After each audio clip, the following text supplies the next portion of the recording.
آج کی اس نشست میں سب کا خوش آمدید۔ ہماری آج کی یہ جو محفل ہے نا، یہ کوئی عام سی روایتی گفتگو نہیں ہے، بلکہ ہم اسے ایک روحانی اور شعری نشست کہہ سکتے ہیں۔ جی بالکل، ایک ایسا فلسفیانہ مطالعہ جو ہمیں صدیوں پیچھے لے جائے گا اور پھر بہت ہی خاموشی سے ہمارے آج کے یعنی ہمارے اندرونی حالات اور اس دوڑ بھاگ سے ٹکرا دے گا۔ بالکل۔ اور آج ہم غوطہ زن ہونے والے ہیں عمر خیام کی رباعیات میں، لیکن اس سے پہلے کہ ہم اس سفر کا باقاعدہ آغاز کریں، یہ واضح کرنا بہت ضروری ہے کہ ہم آج کیا نہیں کرنے والے۔ ہاں، یہ بہت اہم نقطہ ہے۔ ہم خیام کی سوانح حیات یا ان کے ریاضی دان ہونے پر بات نہیں کریں گے، اور نہ ہی ان تاریخی تنازعات پر جو ان کے کلام کے حوالے سے اکثر چھیڑے جاتے ہیں۔ صحیح، ہم سیدھا ان کے اصل فارسی کلام کی روح میں اتریں گے، ان کی شاعری میں چھپے ان وجودی اور صوفیانہ رازوں کی طرف جنہوں نے صدیوں سے انسانوں کو محصور کر رکھا ہے۔ یہ بہت ہی ہوشائن بات ہے کہ ہم آج کی اس محفل کو خالصتاً کلام اور اس کے فلسفے تک محدود رکھ رہے ہیں، کیونکہ ہوتا ہی ہے نا کہ ہم اکثر خیام کو تاریخی حوالوں یا دیگر زبانوں کے تراجم سے دیکھتے ہیں۔ ہاں، اور اس میں وہ اصل جو کاٹ ہے وہ کھو جاتی ہے۔ بالکل، ان کے اصل فارسی الفاظ کی جو کاٹ ہے اور ان میں جو گہرائی ہے وہ ترجموں میں کہیں دب جاتی ہے۔ آج ہمارا مقصد صرف ان کی اصل رباعیات ہے۔ ہم ان کے الفاظ پر ٹھہریں گے، بالکل ایک مراقبے کی طرح۔ اور ہم ان بنیادی موضوعات پر غور کریں گے جو انسانی وجود کا سب سے بڑا معمہ سمجھے جاتے ہیں، جیسے انسان کا فانی ہونا کیا ہے، وقت اتنی بے رحمی اور تیزی سے کیوں گزر رہا ہے، اور سب سے بڑھ کر یہ جو لمحہ موجود ہے جسے ہم حال کا لمحہ کہتے ہیں، اس کی اصل اور حتمی اہمیت کیا ہے۔ اور اگر ہم سچائی کا سامنا کریں تو ہم اپنی روزمرہ کی زندگی میں انہی سوالوں سے سب سے زیادہ خوفزدہ رہتے ہیں نا، ہم نظریں چرانے کی کوشش کرتے ہیں۔ جی، ہم خود کو مصروفیات کے سمندر میں غرق کر لیتے ہیں تاکہ موت اور وقت کے گزرنے کا جو خیال ہے وہ ہمیں پریشان نہ کریں۔ لیکن خیام کا کلام ہمیں رکنے پر مجبور کرتا ہے، وہ ہمیں ایک آئینے کے سامنے کھڑا کر دیتے ہیں۔ تو آئیے اس روحانی سفر کا آغاز کرتے ہیں۔ کیا ہم خیام کی اس رباعی سے شروعات کر سکتے ہیں جو وقت کی حقیقت کے بارے میں ہے؟ ضرور، جو آنے والے کل کے فریب کے بارے میں ہے۔ میں اس رباعی کو اس کے اصل فارسی انداز میں پیش کرتا ہوں۔ ذرا ان الفاظ کی موسیقیت، ان کی بنت اور ان میں چھپے ہوئے ایک کائناتی درد کو محسوس کیجیے گا۔ چن عہد نمی کنت کسی فردارا، حالی خوش کن تو اے دل شیدارا، مینوش بنور ماہ اے ماہ کے ماہ بے سیار بتابت و نیابت مارا۔ یہ الفاظ سننے میں ہی اتنے مسحور کن ہیں کہ انسان ایک لمحے کے لیے کسی اور ہی دنیا میں چلا جاتا ہے۔ جی، اور یہی کلاسیکی فارسی کی طاقت ہے۔ لیکن خیام ہمیں اس کلام کے ذریعے دراصل کیا پیغام دے رہے ہیں؟ میں چاہتی ہوں کہ ہم اس کے ایک ایک مصرے کی گہرائی میں اتریں۔ جیسے پہلا مصرع ہے کہ چونکہ کوئی کل کی ضمانت نہیں دے سکتا۔ بالکل، خیام کی اس رباعی کا کمال اس کی سادگی اور اس کے اندر چھپی ہوئی ایک ہیبت ناک سچائی میں ہے۔ وہ کہتے ہیں کہ چونکہ کوئی بھی شخص آنے والے کل کی یعنی مستقبل کی ضمانت نہیں دے سکتا، کوئی اس بات کا عہد نہیں کر سکتا کہ وہ کل کا سورج دیکھے گا یا نہیں۔ تو اس لیے اپنے اس دیوانے دل کو، اس شیدہ دل کو آج اور اسی لمحے میں خوش رکھ۔ صحیح، اور پھر وہ کہتے ہیں کہ چاندنی رات میں مے نوشی کر، اے میرے چاند جیسے محبوب، کیونکہ کائنات کا یہ چاند مستقبل میں بھی یوں ہی چمکتا رہے گا، لیکن تب یہ چاندنی ہمیں ڈھونڈ نہیں پائے گی، کیونکہ ہم خاک ہو چکے ہوں گے، مٹی میں مل چکے ہوں گے۔ یہ تصور کریں کہ سینکڑوں سال بعد یہی چاند اسی طرح ایک خاموش رات میں چمک رہا ہوگا، زمین پر اپنی چاندنی گرا رہا ہوگا۔ ہاں، لیکن جن آنکھوں سے ہم آج اسے دیکھ رہے ہیں وہ مٹی کا حصہ بن چکی ہوں گی۔ خیام ہمیں اس کائناتی خاموشی اور بے حسی کے سامنے لا کھڑا کرتے ہیں۔ یہ سوچ کر ہی دل میں ایک عجیب سی لرزش پیدا ہوتی ہے کہ کائنات کے اس وسیع نظام میں ہماری حیثیت ریت کے ایک ذرے سے زیادہ کچھ بھی نہیں۔ انسان کی فانی نوعیت کو کس خوبصورتی سے آمنے سامنے لا کر کھڑا کر دیا ہے۔ ذرا چاند کے اس استعارے پر غور کریں۔ جی، چاند ایک تسلسل کی علامت ہے۔ ہاں، چاند کائنات کے تسلسل کی علامت ہے۔ وہ لاکھوں سال سے چمک رہا ہے، سلطنتیں بنتی اور مٹتی رہیں، نسلیں خاک میں ملتی رہیں، لیکن وہ چاند اپنی جگہ قائم ہے۔ اور دوسری طرف انسان ہے جو انتہائی کمزور اور فانی ہے.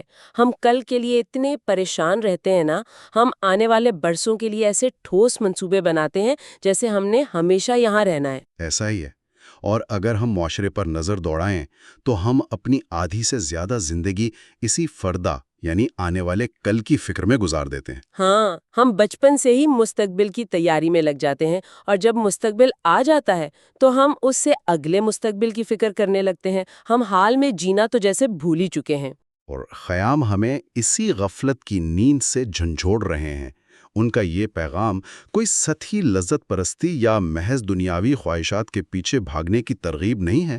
جیسا کہ بعض اوقات غلط فہمی کی بنا پر سمجھ لیا جاتا ہے کہ وہ صرف شراب اور عیاشی کی بات کر رہے ہیں. بالکل نہیں، یہ دراصل موت کے خوف کو پوری شعوری حالت میں قبول کرنے کی دعوت ہے۔ جب انسان دل کی گہرائیوں سے یہ مان لیتا ہے کہ کل کی کوئی ضمانت نہیں اور موت ایک اٹل حقیقت ہے، تو اس کا نتیجہ مایوسی نہیں ہونا چاہیے، بلکہ اس کے نتیجے میں حال کے لمحے کی، آج اور ابھی کی ایک بے پناہ قدر پیدا ہونی چاہیے. جی، یہ ایک گہری روحانی نصیحت ہے کہ زندگی کا واحد سچ، واحد حقیقت یہی ایک سانس ہے جو اس وقت ہم لے رہے ہیں۔ وہ روشنی جو آج ہم پر پڑ رہی ہے وہ ایک نعمت ہے. کل وہ روشنی زمین کو تو روشن کرے گی، قبر کی مٹی پر تو پڑے گی، لیکن اس کے اندر سوئے ہوئے بے جان انسان کو نہیں چھو سکے گی. بہت خوبصورت بات کہی آپ نے، یہی وہ درد ہے جسے خیام محسوس کروانا چاہتے ہیں۔ لیکن یہ چاند اور مٹی کی بات تو سمجھ آتی ہے، ایک گہرا وجودی پہلو ہے. لیکن جب خیام اسی فنائیت کے درد سے بچنے کے لیے یا اس کا سامنا کرنے کے لیے بار بار میں یعنی شراب کا ذکر کرتے ہیں تو ایک عام قاری الجھا جاتا ہے. یہ ایک بہت فطری الجھن ہے۔ ہاں، کیونکہ کیا وہ واقعی دنیاوی نشے کی بات کر رہے ہیں؟ بظاہر تو یہ زندگی سے فرار کا ایک راستہ لگتا ہے نا؟ یہ بہت ہی اہم سوال ہے، اور یہ وہ مقام ہے جہاں عمر خیام کے کلام کو سب سے زیادہ غلط سمجھا گیا ہے۔ کلاسیکی فارسی شاعری اور تصوف میں مئے کا ایک بہت گہرا علامتی اور روحانی نظام موجود ہے۔ تو اس کا اصل مطلب کیا ہے؟ ہماری دوسری ربائی اسی راز پر سے پردہ اٹھاتی ہے اور خود خیام اپنے مئے پینے کی اصل وجہ اور نیت بیان کرتے ہیں۔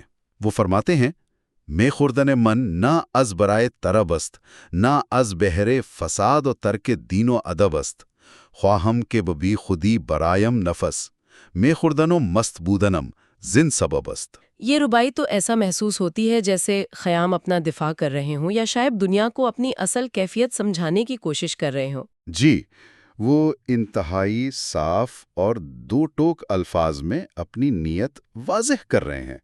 وہ کہتے ہیں کہ میرا مئے پینا کسی طرب، کسی دنیاوی خوشی، لطف یا عیاشی کے لیے ہرگز نہیں ہے، اور نہ ہی اس کا مقصد دنیا میں کوئی فساد پھیلانا یا دین و ادب کے راستے کو ترک کرنا ہے۔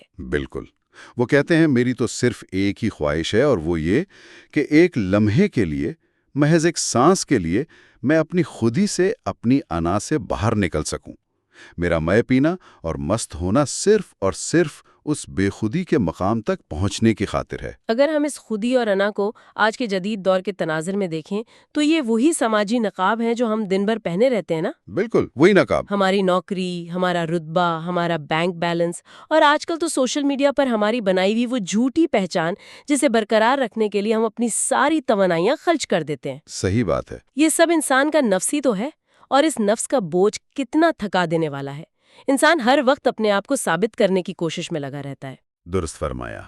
اور خیام کا یہ کلام اسی سماجی اور نفسیاتی گھٹن کے خلاف ایک زبردست فلسفیانہ بغاوت ہے۔ انسان کی سب سے بڑی قید اس کا اپنا شعور، اس کی اپنی خودی ہے، جو اسے کائنات سے کاٹ کر ایک محدود دائرے میں بند کر دیتی ہے۔ تو خیام اس دنیاوی ہوش و حواس سے بیزار ہیں اصل میں۔ ہاں، وہ کہتے ہیں کہ یہ جو دنیا داری کا ہوش ہے، جس میں ہم ہر وقت نفع و نقصان کا حساب لگاتے ہیں، یہی اصل میں سب سے بڑی بے ہوشی ہے، اور جسے دنیا بے ہوشی یا مستی کہتی ہے، وہ ایک اعلیٰ درجے کا شعور ہے، جہاں انسان اپنی انا کے خول سے آزاد ہو جاتا ہے۔ یعنی وہ ایک لمحے کی چھٹی چاہتے ہیں اس تھکا دینے والے وجود سے۔ جی ہاں، اور تصوف میں اس کیفیت کو بے خودی کہا جاتا ہے۔ بے خودی کا مقام وہ ہے جہاں انسان یہ بھول جاتا ہے کہ وہ کون ہے، اس کا رتبہ کیا ہے، اس کے دکھ کیا ہیں۔ اس مقام پر پہنچ کر انسان کا انفرادی وجود کائنات کی سچائی میں، اس کل میں ضم ہو جاتا ہے، وہ ایک قطرے سے سمندر بن جاتا ہے۔ تو خیام کی یہ مستی حقیقت سے فرار نہیں ہے، بلکہ دنیاوی فریب، ریاکاری اور دکھاوے کی زنجیروں سے خود کو آزاد کر کے اصل حقیقت کا بلا واسطہ سامنا کرنا ہے۔ وہ اس بھاری لباس کو اتار پھینکنا چاہتے ہیں جو معاشرے نے ان کے شعور پر پہنا دیا ہے۔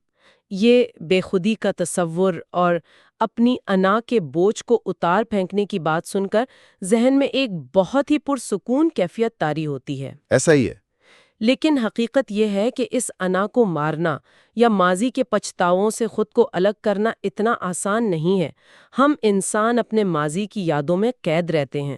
خیام اس بوجھ کو کیسے ہٹاتے ہیں؟ اس کا جواب ان کی فطرت سے جڑی علامتوں میں ملتا ہے۔ میرا خیال ہے ان کی تیسری ربائی اسی بہاؤ اور زندگی کی روانی کے بارے میں ہے، جہاں وہ ہوا اور پانی جیسی علامتیں استعمال کرتے ہیں۔ بالکل، خیام انسانی زندگی کی روانی اور اس کی بے ثباتی کو سمجھانے کے لیے فطرت سے نہایت سادہ لیکن گہری علامتیں مستعار لیتے ہیں۔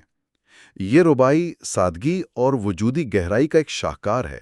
خیام فرماتے ہیں، چوں آپ بجے بے بار او چوں باد بدشت، روزی دیگر از عمر من او تو گزشت۔ تامن باشم خم دو روزہ نخلم، روزی کے نیامد آست اور روزی کے گزشت۔ ان الفاظ میں جو ایک روانی ہے، جیسے واقعی کوئی ندی بہہ رہی ہو، وہ ہمیں یہ سمجھانا چاہ رہے ہیں کہ جیسے ندی میں پانی بہتا چلا جاتا ہے اور جیسے صحرا کی وسعتوں میں ہوا گزر جاتی ہے۔ بالکل اسی طرح تمہاری اور میری عمر کا ایک اور دن خاموشی سے گزر گیا۔ اور پھر وہ کہتے ہیں کہ جب تک میں زندہ ہوں، جب تک میرے دم میں دم ہے، میں دو دنوں کا غم کبھی نہیں کروں گا۔ ایک وہ دن جو ابھی آیا نہیں، یعنی میرا مستقبل، اور دوسرا وہ دن جو گزر چکا، یعنی میرا ماضی۔ اور یہاں جو بات سب سے زیادہ قابل غور ہے، وہ پانی اور ہوا کی علامتیں ہیں۔ ذرا تصور کریں، پانی کو کوئی اپنی مٹھی میں قید نہیں کر سکتا۔ ہاں، وہ پھسل جاتا ہے، اور ہوا کو کسی زنجیر سے باندھا نہیں جا سکتا۔ ان دونوں کی فطرت بہنا ہے، گزر جانا ہے۔ یہ کائنات میں مسلسل تبدیلی اور فنائیت کی علامتیں ہیں۔ انسان کی سب سے بڑی المیہ خیز صورتحال یہی ہے کہ وہ اس بہتے ہوئے پانی کو روکنا چاہتا ہے۔ وہ وقت کو اپنی مٹھی میں بند کرنا چاہتا ہے۔ ہاں، وہ چاہتا ہے کہ جو لمحہ اسے پسند آ گیا ہے وہ ہمیشہ کے لیے ٹھہر جائے، اور جب وہ ایسا نہیں کر پاتا تو وہ دکھ کا شکار ہو جاتا ہے۔ لیکن اگر میں ایک عام جدید انسان کے زاویے سے سوچوں تو کیا یہ فلسفہ تھوڑا سا غیر ذمہ دارانہ نہیں لگتا؟ وہ کیسے؟ آج کے دور میں جہاں ہمیں اپنی ریٹائرمنٹ کے منصوبے بنانے ہوتے ہیں، بچوں کے مستقبل کی فکر کرنی ہوتی ہے، وہاں اگر ہم ماضی کی غلطیوں سے سیکھنا چھوڑ دیں اور مستقبل کی فکر ترک کر دیں تو کیا نظام زندگی درم برم نہیں ہو جائے گا؟ ہم تو انشورنس پالیسیاں بیچنے اور خریدنے والے دور میں جی رہے ہیں نا۔ یہ ایک بہت ہی فطری اور معقول سوال ہے، اور اکثر لوگ خیام کے اس فلسفے کو عملی زندگی کی منصوبہ بندی سے الجھا دیتے ہیں۔ خیام ہمیں عملی زندگی ترک کرنے کا درس نہیں دے رہے، بلکہ وہ نفسیاتی بوجھ اتارنے کا مشورہ دے رہے ہیں۔ یعنی عملی منصوبہ بندی ایک چیز ہے، لیکن نفسیاتی طور پر ماضی کے قبرستان میں بھٹکنا اور مستقبل کے خیالی محلوں میں ڈرے ڈرے رہنا بالکل دوسری چیز ہے۔ بالکل صحیح سمجھا آپ نے۔ خیام اس وجودی خوف کی بات کر رہے ہیں جو گزر گیا، اس پر اب کسی کا کوئی اختیار نہیں، اس سے بدلا نہیں جا سکتا۔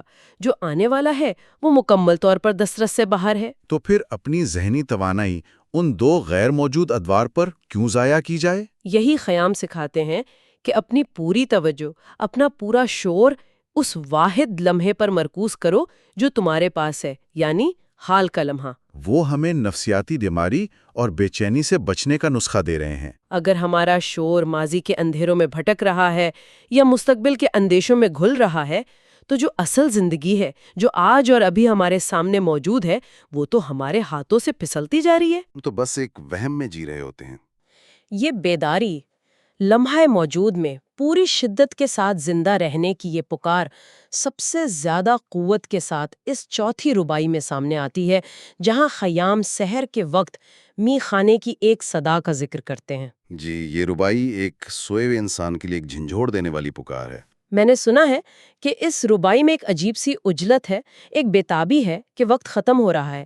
میں چاہوں گی کہ آپ اسے پڑھیں اور پھر ہم اس کی علامتوں کی تہیں کھولیں۔ یہ ربائی واقعی دل کے تار چھیڑ دیتی ہے۔ خیام پکارتے ہیں، آمد سحری ندا زمی خانے ماں، کائے رندے خراباتی دیوانے ماں، برخیز کے پر کنیم پیمانے زمی، زان پیش کے پر کنن پیمانے ماں۔ کیا کمال کی بات کہی ہے! وہ کہہ رہے ہیں کہ سحر کے وقت صبح سویرے ہمارے می خانے سے ایک آواز آئی، ایک ندا آئی۔ اور اس آواز نے پکار کر کہا کہ اے ہمارے میخانے کے دیوانے رند، اٹھ کھڑا ہو تاکہ ہم اپنا مئے کا پیمانہ بھر لیں، زندگی اور سرمستی کا جام بھر لیں۔ اس سے پہلے کہ موت اور تقدیر ہماری عمر کا پیمانہ بھر دے، یہاں جو سب سے حیران کن چیز ہے وہ ایک ہی لفظ پیمانہ کا دو بالکل مختلف بلکہ متضاد معنوں میں استعمال ہونا ہے۔ یہی تو خیام کی فنی اور فلسفیانہ مہارت ہے، لیکن اس تضاد تک پہنچنے سے پہلے ذرا اس کے الفاظ پر غور کریں۔ پہلا لفظ ہے سحر۔ جی، صبح کا وقت۔ رات کی تاریکی کے بعد جب صبح کی پہلی کرن پھوٹتی ہے تو صوفیانہ اور روحانی روایات میں یہ وقت بیداری، تجدید اور روحانی نور کے اترنے کا وقت مانا جاتا ہے۔ یہ غفلت کی نیند سے جاگنے کا لمحہ ہے۔ اور پھر وہ کہتے ہیں میخانہ۔ جیسا کہ ہم نے پہلے ذکر کیا، یہ میخانہ کوئی دنیاوی شراب خانہ تو ہے نہیں۔ بالکل نہیں، یہ سچائی کی وہ پناہ گاہ ہے، وہ درگاہ ہے جہاں حقیقت کے متلاشی جمع ہوتے ہیں، جہاں دنیاوی فریب کو باہر چھوڑ دیا جاتا ہے۔ اور پھر وہ شخص جسے اس میخانے سے پکارا جا رہا ہے وہ رند ہے۔ ہماری روایتی تفہیم میں تو رند شاید ایک شرابی کو کہتے ہیں، لیکن یہاں اس کا مفہوم یقیناً کچھ اور ہے۔ روحانی لغت میں رند ایک ایسا آزاد اور باغی انسان ہے جو دنیاوی رسوم و رواج، ریاکاری، مذہبی اور سماجی دکھاوے اور منافقت کی تمام زنجیریں توڑ چکا ہے۔ وہ دنیا کی نظر میں شاید پاگل یا دیوانہ ہو، لیکن در حقیقت وہی سب سے زیادہ ہوش میں ہے، کیونکہ اس نے کائنات کی اصل حقیقت کو پا لیا ہے۔ اور پھر وہ ندا، وہ آواز اس رند سے کیا کہتی ہے؟ وہ کہتی ہے کہ اٹھو، جاگو اور اپنا پیمانہ بھر لو۔ یہ زندگی کو پوری شدت، پورے شعور اور پوری محبت کے ساتھ جینے کی دعوت ہے۔ اور اس کے فوراً بعد موت کی یاد دہانی ہے، اس سے پہلے کہ وہ تمہارا پیمانہ بھر دیں۔ جی، ایک پیمانہ زندگی اور شعور کا ہے جسے ہمیں خود بھرنا ہے، اور دوسرا پیمانہ موت کا ہے جسے قدرت بھرے گی۔ وقت ریت کی طرح تیزی سے گر رہا ہے۔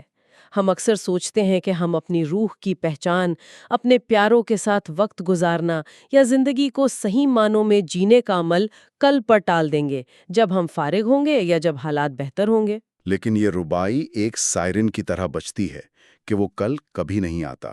اس انتظار میں اچانک وہ وقت آ جاتا ہے جب ہمارا پیمانہ چھین لیا جاتا ہے۔ ایام کی شاعری اور ان کے فلسفے کا پورا نچوڑ اس ایک ربائی کی ان چند سطروں میں سمٹ آیا ہے۔ وہ محض ایک شاعر نہیں تھے، بلکہ وہ ایک ایسے وجودی مفکر تھے جنہوں نے انسانی زندگی کی ناپائیداری اور فنا کے خوف کو پوری آنکھوں سے دیکھا۔ ان کے کلام میں مئے، ساکی، میخانہ، چاند اور مٹی کا ذکر محض شاعرانہ اشتعاریں نہیں ہیں، بلکہ یہ اس مختصر سی مہلت میں سچائی کو پا لینے کی جدوجہد کی داستان ہے۔ ان کا فلسفہ یہ ہے کہ چونکہ موت ایک اٹل حقیقت ہے اور اس لامحدود کائنات میں انسان کا مادی وجود محض خاک ہے، اس لیے ہمیں اپنی اس محدود اور کھوکھلی انا کو چھوڑ کر کائنات کے حسن، اس کی حقیقت اور لمحہ موجود کے ساتھ ایک گہری اکائی بن جانا چاہیے۔ اگر ہم اس ساری گہری گفتگو کو آج کے جدید دور سے جوڑیں تو ہم ایک ایسے زمانے میں سانس لے رہے ہیں جہاں معلومات کا ایک نہ رکنے والا سیلاب ہے، ذہنوں پر شدید دباؤ ہے اور اندرونی بے چینی عروج پر ہے۔ ہر شخص ایک ایسی دوڑ میں شامل ہے جس کا انجام اسے خود بھی نہیں معلوم۔ ایسے میں صدیوں پہلے لکھی گئی خیام کی یہ رباعیات آج کے اس تھکے ہارے انسان کے لیے ایک روحانی مرہم کی طرح محسوس ہوتی ہیں۔ یہ بات بالکل درست ہے کہ انسانی فطرت، اس کے بنیادی خوف، وقت کے گزرنے کا دکھ اور موت کی ہیبت، یہ وہ چیزیں ہیں جو ہزاروں سال گزرنے کے باوجود کبھی نہیں بدلتی۔ خیام نے انسان کے اندرون میں جھانک کر وہ سچائیاں بیان کر دی تھیں جو ہر زمان و مکان کی قید سے مکمل طور پر آزاد ہیں۔ ان کا کلام آج بھی ہمیں پکار پکار کر کہہ رہا ہے کہ اپنے کاندھوں سے ماضی اور مستقبل کا وہ بوجھ اتار پھینکو جس نے تمہاری روح کو کچل دیا ہے۔ آج کے اس نشست کے اختتام پر ہم اپنے سننے والوں کے لیے ایک نیا، گہرا اور غور طلب خیال چھوڑنا چاہتے ہیں۔ خیام ہمیں بار بار ماضی کی یادوں اور مستقبل کے اندیشوں سے مکمل طور پر کٹ کر صرف اور صرف آج کے لمحے میں غرق ہونے کی دعوت دیتے ہیں۔ جی بالکل۔ لیکن ذرا اس پہلو پر غور کیجئے، اگر ہم اپنے ماضی کی تمام یادوں کو، اپنے دکھوں اور تجربات کو یکسر بھلا دیں اور مستقبل سے وابستہ اپنی تمام امیدوں اور خوابوں کو ترک کر دیں، تو کیا ہم واقعی آزاد ہو جائیں گے؟ یا کیا ایسا کرنے سے ہم وہ سب کچھ ہی کھو دیں گے جو ہمیں ایک انسان بناتا ہے؟ بالکل۔ کیا حقیقی روحانی بیداری وقت کو مکمل طور پر تباہ کر دینے اور مٹا دینے میں ہے، یا وقت کی اس بے رحم اور عارضی روانی کے اندر رہتے ہوئے اس کے ساتھ رقص کرنا سیکھ لینے میں ہے؟ اس سوال کے ساتھ اور خیام کے الفاظ کی اس پرسکون گونج کے ساتھ ہم آج کی یہ محفل یہیں تمام کرتے ہیں۔ تصور کیجئے ایک ایسی فضا کا جہاں روشنی انتہائی مدھم ہے، ارد گرد صدیوں پرانی اور قیمتی کتابوں کے ڈھیر لگے ہیں، اور ایک گہری اور پرسکون خاموشی میں کانوں میں صرف فنا کے راز گنگنا رہی ایک قدیم شاعری گونج رہی ہے۔ ایک مکمل روحانی ماحول۔ بالکل۔ آج کے اس عمیق مطالعے یعنی اس گہرے فکری سفر کا مقصد بھی بالکل ایسا ہی ہے۔ ہم کسی عام یا روزمرہ کی دنیا کی بات نہیں کرنے والے۔ آج ہمارا رخ صرف اور صرف رباعیات عمر خیام کے خالص شعری اور صوفیانہ کلام کی طرف ہے۔ جی، اور یہ سفر آسان نہیں ہوگا کیونکہ خیام کے الفاظ سیدھا روح سے مخاطب ہوتے ہیں۔ ہاں، آئیے اس دریا میں اترنے سے پہلے اس روحانی نشست کے کچھ قواعد طے کر لیتے ہیں۔ ہم آج اس کلام کی تہیں کھولیں گے، مگر اس میں کوئی تاریخی بحث نہیں ہوگی۔ صحیح، مطلب کسی سمانے حیات یا تاریخ ولادت کا ذکر ہم نہیں کریں گے۔ وہی نا، اور نہ ہی ہم مغربی تراجم کے موازنے میں الجھیں گے۔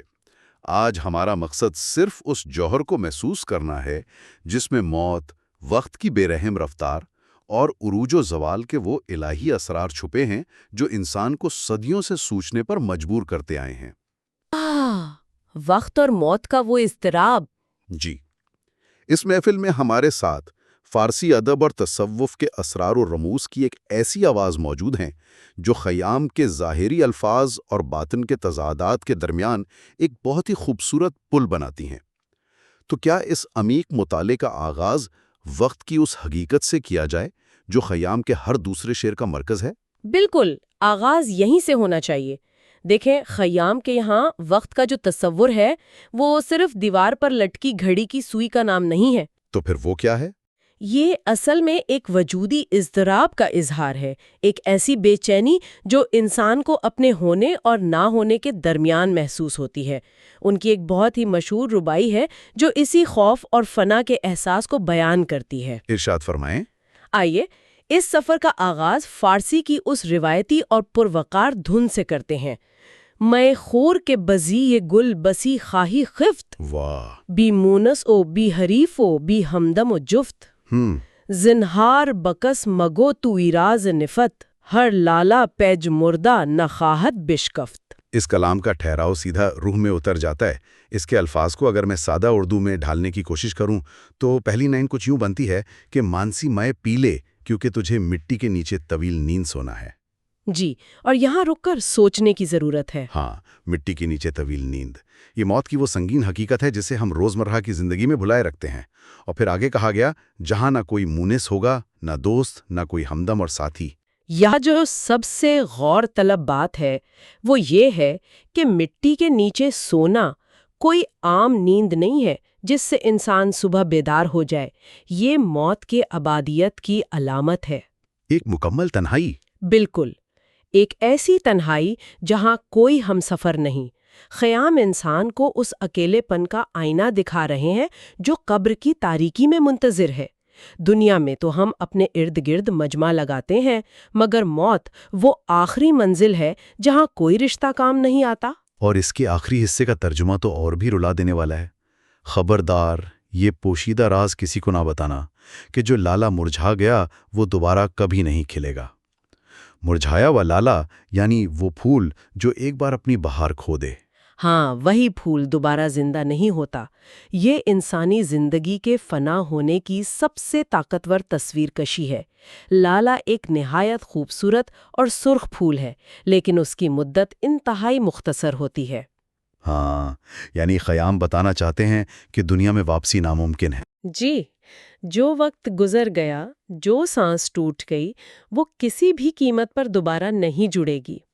یہ وقت کے سامنے انسان کی بے بسی کی انتہا ہے۔ اسی پہلو کو اگر ایک اور زاویے سے پرکھیں تو یہاں ایک کشمکش پیدا ہوتی ہے۔ خیام فرما رہے ہیں کہ مائیں پی لے۔ اب عام سننے والا تو اسے واقعی شراب ہی سمجھے گا نا؟ ظاہر عام کاری یہی سوچتا ہے۔ تو ہم یہ کیسے طے کر سکتے ہیں کہ خیام کا اشارہ روحانیت کی طرف ہی تھا؟ کیا یہ ممکن نہیں کہ ایک مایوس انسان دکھوں سے بھاگنے کے لیے واقعی نشے کی تلقین کر رہا ہو؟ یہ ایک انتہائی اہم سوال ہے۔ یہیں سے اس کلام کے دو راستے نکلتے ہیں۔ اگر ظاہر کو دیکھیں تو دنیاوی عیش کا پیغام لگتا ہے، لیکن جب ہم تصوف کے اسرار کو سمجھتے ہیں تو میں سے مراد صرف مدہوشی نہیں رہتی۔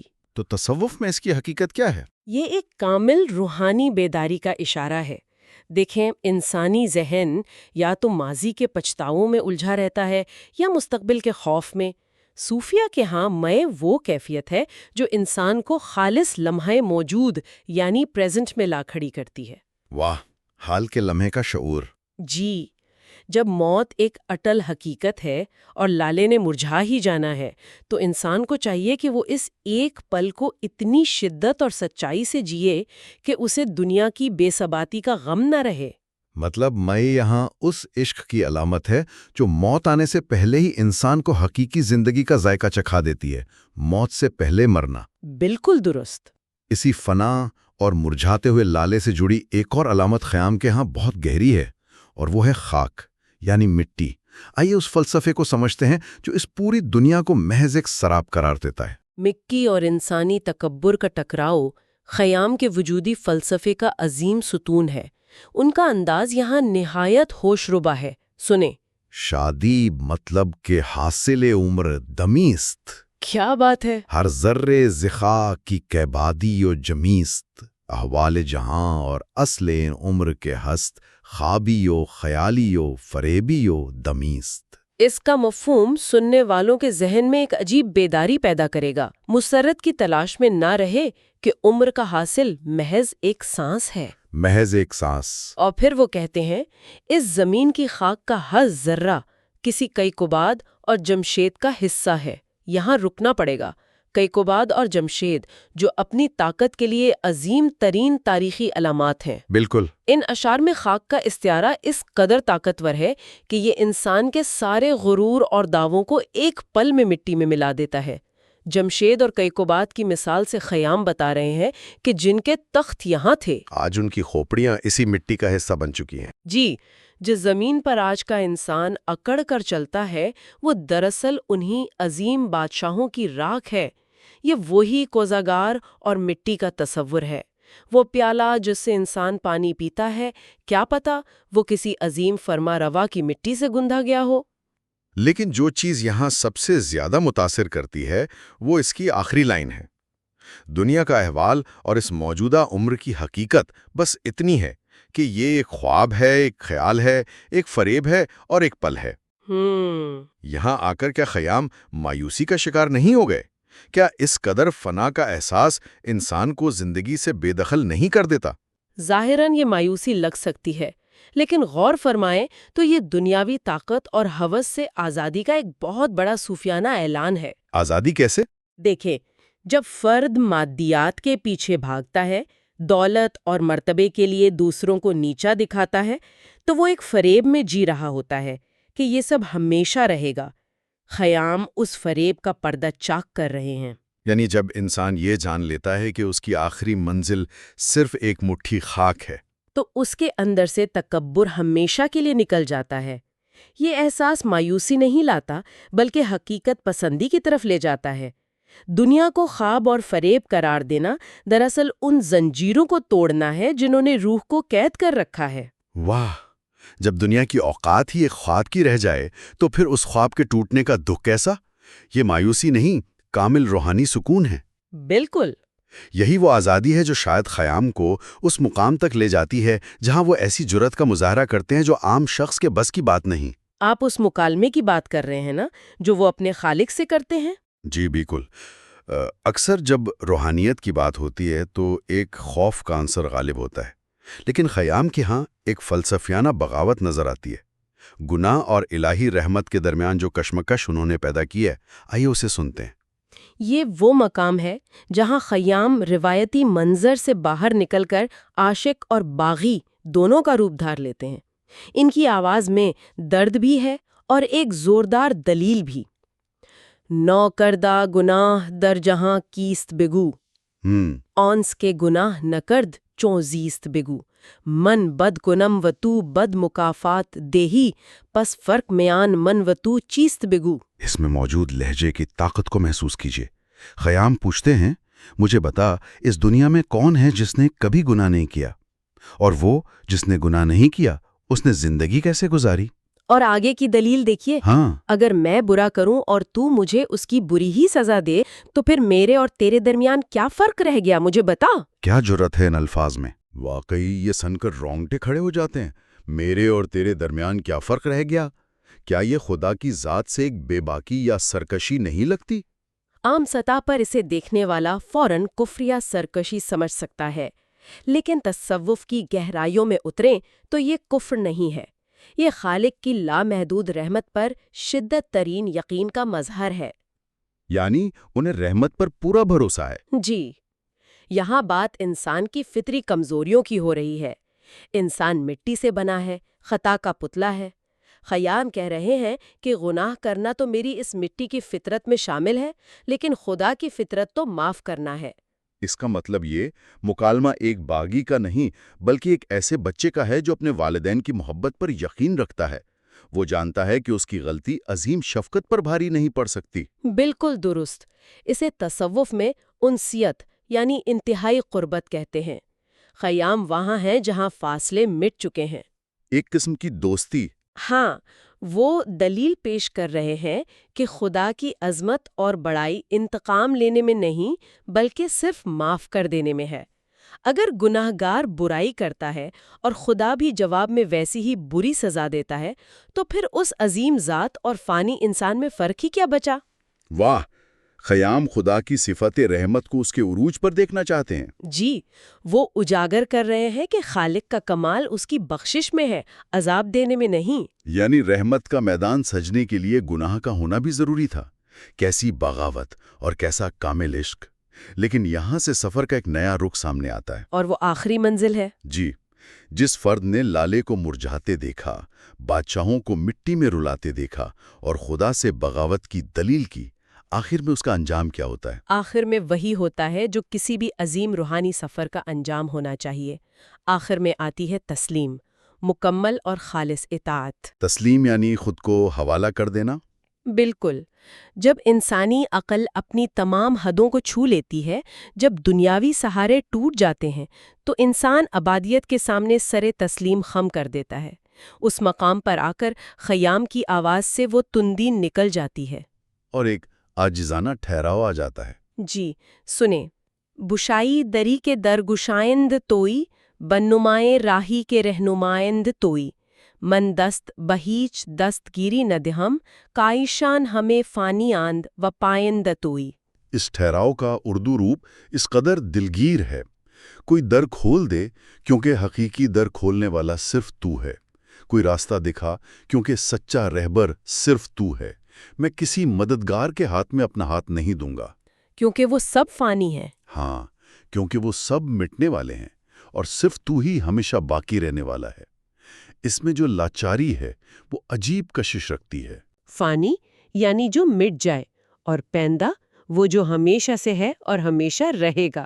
یہ بڑا ہی اہم موڑ ہے۔ جی، جو فلسفی شروع میں مٹی اور کوزاگار کے راز کھول رہا تھا، وہ اس نتیجے پر پہنچا ہے کہ دنیا کی ہر چیز، ہر سہارا فانی ہے، اور جب سب کچھ فانی ہے تو ان پر تکیہ کیسا؟ یعنی مادی طاقتوں اور اپنی ذاتی عقل سے مایوس ہو کر خالص توحید کی طرف لوٹانا۔ تصوف میں سے ہی فنا فی اللہ کا پہلا قدم کہتے ہیں۔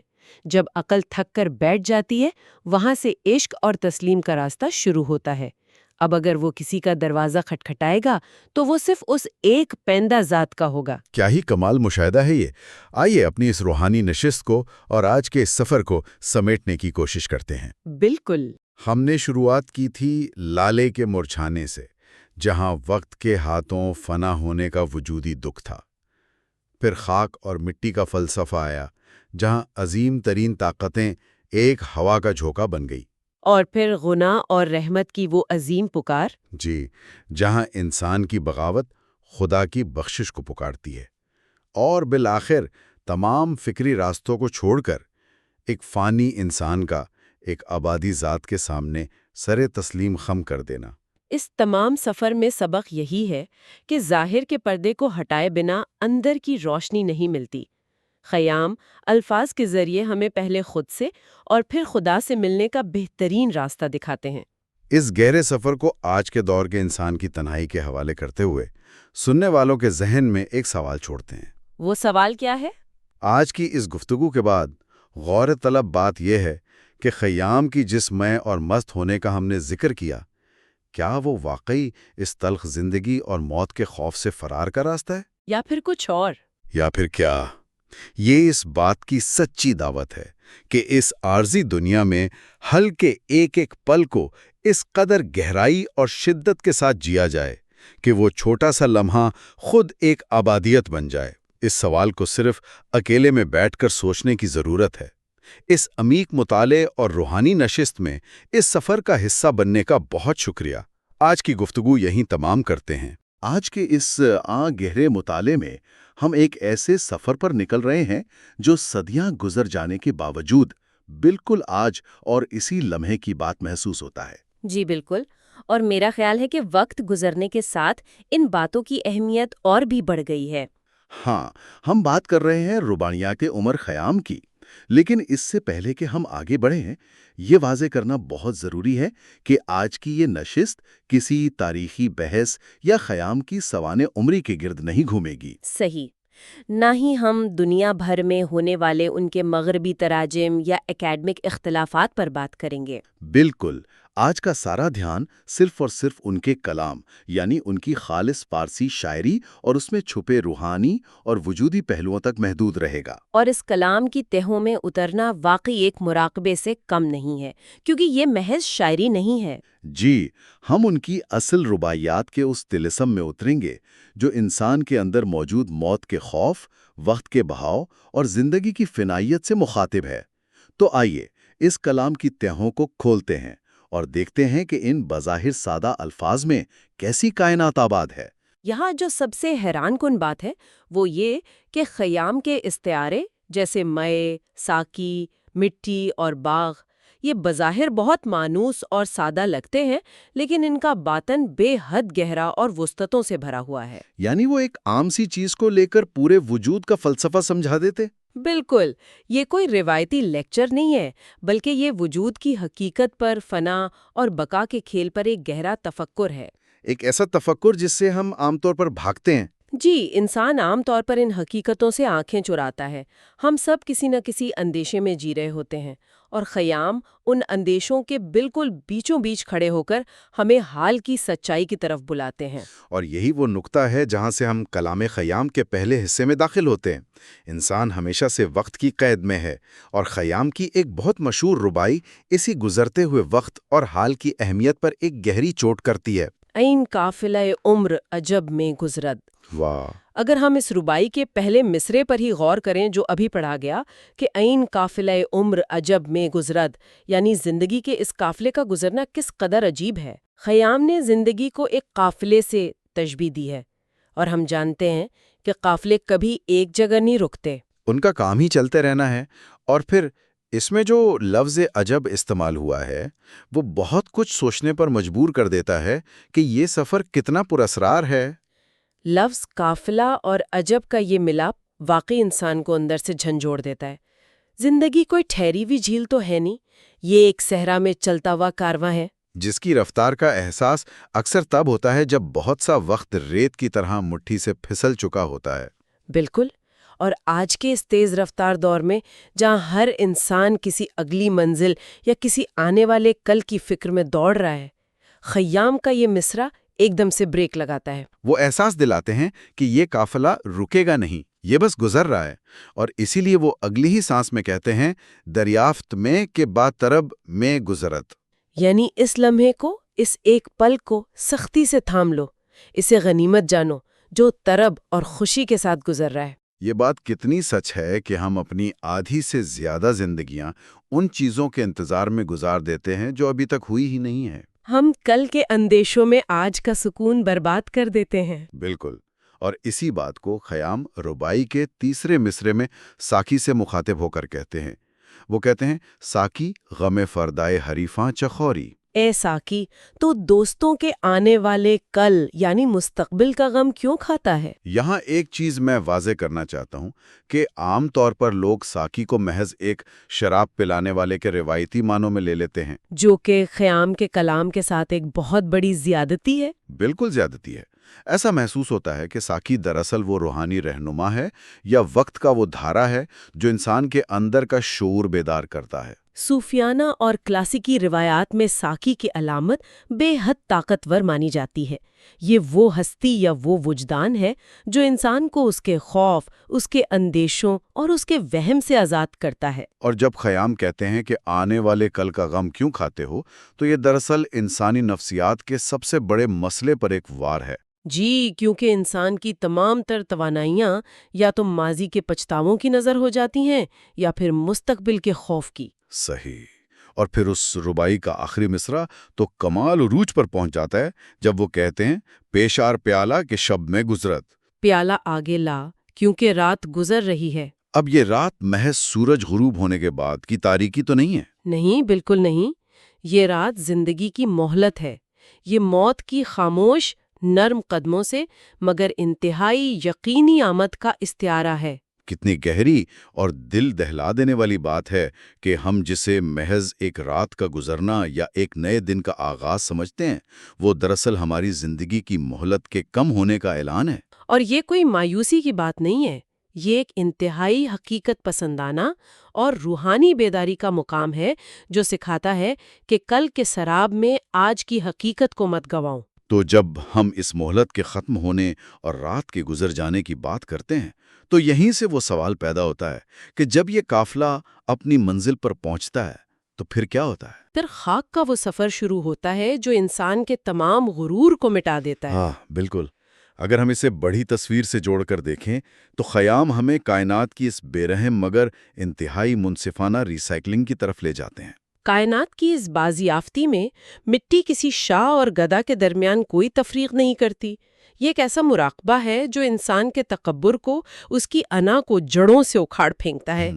جب ہم موت کے تصور سے گھبراتے ہیں تو خیام اس موت کو فطرت کے سب سے خوبصورت مظاہر کے ساتھ جوڑ دیتے ہیں۔ در ہر دشتے کے لالا زارے بوداست، آ لالا زخون شہیارے بوداست۔ کیا کہنے، اسی خوبصورت مگر ہولناک سچائی کو خیام نے اس تصویر کے ذریعے پیش کیا ہے جو ذہن سے محو نہیں ہوتی۔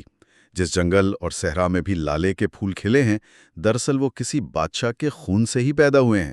ذرا اس منظر کو تصور میں لانا چاہیے۔ ہم جب کسی باغ میں جاتے ہیں تو پھولوں کی سرخی اور ان کی رہنائی دیکھ کر خوش ہوتے ہیں، لیکن خیام کی آنکھ اس مٹی کے اندر دیکھ رہی ہے کہ یہ لالا کس کی خاک سے اگا ہے۔ وہ خون شہریار ہے، ان بادشاہوں کا خون جن کے سامنے کبھی کوئی سر نہیں اٹھا سکتا تھا۔ آج وہ مٹی میں مل کر ایک پودے کی خوراک بن چکے ہیں۔ یہ ایک ایسا سچ ہے جو انسان کو اندر تک خاموش کر دیتا ہے۔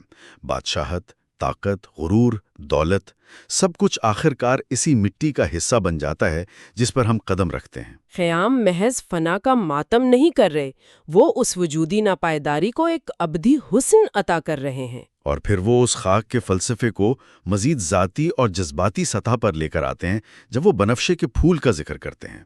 ہر برگ بنفشہ کو زمیں میرو ید خالیست کے بروخ نگارے بوداست۔ زمین سے اگنے والی بنفشے کی ہر پتی دراصل وہ تل ہے جو کبھی کسی محبوب کے حسین چہرے پر ہوا کرتا تھا۔ یہ تشبیہ جمالیاتی لحاظ سے جتنی خوبصورت ہے، وجودی لحاظ سے اتنی ہی لرزا دینے والی ہے۔ بالکل، وہ چہرے جن پر کبھی غرور تھا یا جن کا حسن کبھی کسی کے لیے جان لیوا تھا، آج وہی حسن ایک نرم اور نازک پتی بن کر زمین سے پھوٹ رہا ہے۔ یہ دراصل موت کے خوف کو ایک فطری اور جمالیاتی حقیقت میں بدلنے کا عمل ہے۔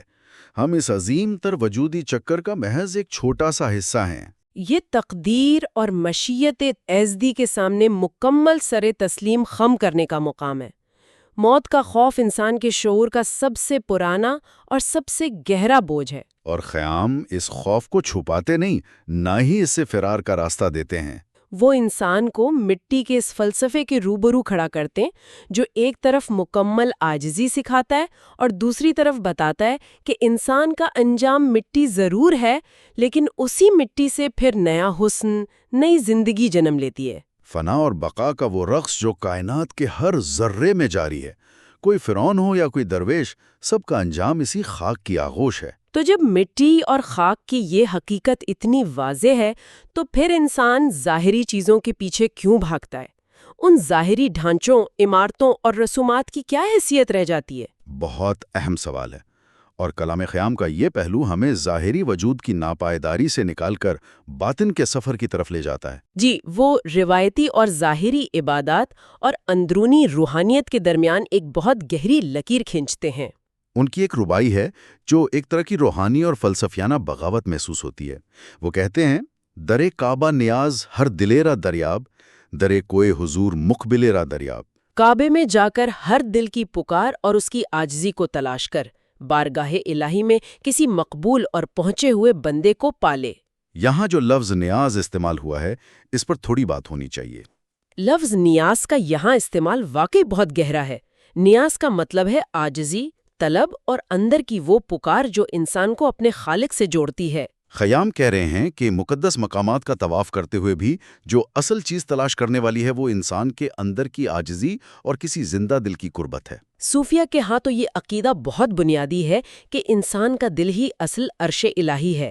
خدا کسی پتھر یا مٹی کی عمارت میں نہیں بلکہ انسان کے ٹوٹے ہوئے دل میں بستا ہے۔ اور اسی لیے خیام اگلے 2 مصروں میں اس خیال کو عروج پر لے جاتے ہوئے کہتے ہیں، صد کعبہ آب و گل بدل نرسد، کعبہ چروی برو دلیرا دریاب۔ پانی اور مٹی سے بنے ہوئے 100 کعبے بھی ایک زندہ دل کے برابر نہیں ہو سکتے۔ کعبے کی طرف کیا جاتا ہے؟ جا اور کسی دل کو تسخیر کر، کسی دل کو خوشی دے۔ روزمرہ کی زندگی میں بھی یہ المیہ عام دیکھنے کو ملتا ہے کہ لوگ رسوم و رواج، ظاہری شکل و صورت اور پتھر اور مٹی کے ڈھانچوں کو تو بہت اہمیت دیتے ہیں، لیکن آس پاس جو جیتے جاگتے انسان ہیں، ان کے دکھ، درد اور ان کے دلوں کی کوئی پرواہ نہیں کی جاتی۔ یہ ربائی اس بات کا ثبوت ہے کہ خیام مروجہ اور سطحی مذہبیت پر ایک بہت بڑا سوالیہ نشان کھڑا کر رہے ہیں۔ اور یہیں آ کر وہ لوگ دھوکہ کھا جاتے ہیں جو خیام کے استعاروں کو صرف ظاہری معنوں میں دیکھتے ہیں اور انہیں محض ایک دنیا دار، مینوشی کا ذکر کرنے والا شاعر سمجھ لیتے ہیں، جبکہ ان کا یہ کلام گہری روحانیت سے بھرا ہوا ہے۔ وہ باطنی پاکیزگی اور انسانیت کی معراج کی طرف بلا رہے ہیں۔ تک کوئی بھی ظاہری عمل، چاہے وہ کتنا ہی مقدس کیوں نہ سمجھا جائے، حقیقت تک نہیں پہنچ سکتا۔ یہ اندر کا سفر اور اپنے باطن میں حقیقت کو تلاش کرنے کی یہ تڑپ، یہ ہمیں اس مطالعے کے سب سے نازک اور ختمی موڑ پر لے آتی ہے۔ کفر اور دین، شک اور یقین۔ جی، یہ وہ الفاظ ہیں جن پر انسانوں نے صدیاں گزار دیں، جنگیں لڑ لیں اور فلسفے گھڑ لیے، لیکن خیام کے نزدیک ان سب کے درمیان کتنا فاصلہ ہے؟ از منزل کفر تا بدیں یک نفس است، وز عالم شک تا بیقین یک نفس است۔ کفر کی منزل سے لے کر دین یا حق تک کا فاصلہ صرف ایک سانس کا ہے، اور شک کی دنیا سے یقین تک کا سفر بھی محض ایک سانس کی دوری پر ہے۔ تو اس سب کا مطلب کیا ہے؟ ایک سانس کی تمثیل کے ذریعے اتنا بڑا فلسفہ بیان کر دینا کوئی معمولی بات نہیں ہے۔ میرا خیال ہے کہ یہ حال کی، یعنی اس لمحے کی جس میں ہم ابھی سانس لے رہے ہیں، کائنات کی سب سے عمیق اور طاقتور تعریف ہے۔ جب یہ کہا جاتا ہے کہ کفر اور دین کے درمیان یا شک اور یقین کے درمیان صرف ایک سانس کا فاصلہ ہے، تو دراصل انسانی شعور کی کمزوری اور زندگی کی انتہائی باریک ڈور کی نشاندہی کی جا رہی ہے۔ انسان کا یقین کتنا غیر یقینی ہے، وہ نظریات، وہ بحثیں، وہ عقائد جن پر انسان اتنا غرور کرتا ہے، ان سب کا دار و مدار صرف اس ہوا پر ہے جو پھیپھڑوں کے اندر جاتی ہے اور باہر آتی ہے۔ ایک سانس اندر گئی اور واپس نہ آئی تو پھر کیا شک اور کیا یقین؟ سب کچھ وہیں ختم ہو جاتا ہے۔ کائنات کی ساری حقیقت بس اسی ایک سانس کی محتاج ہے۔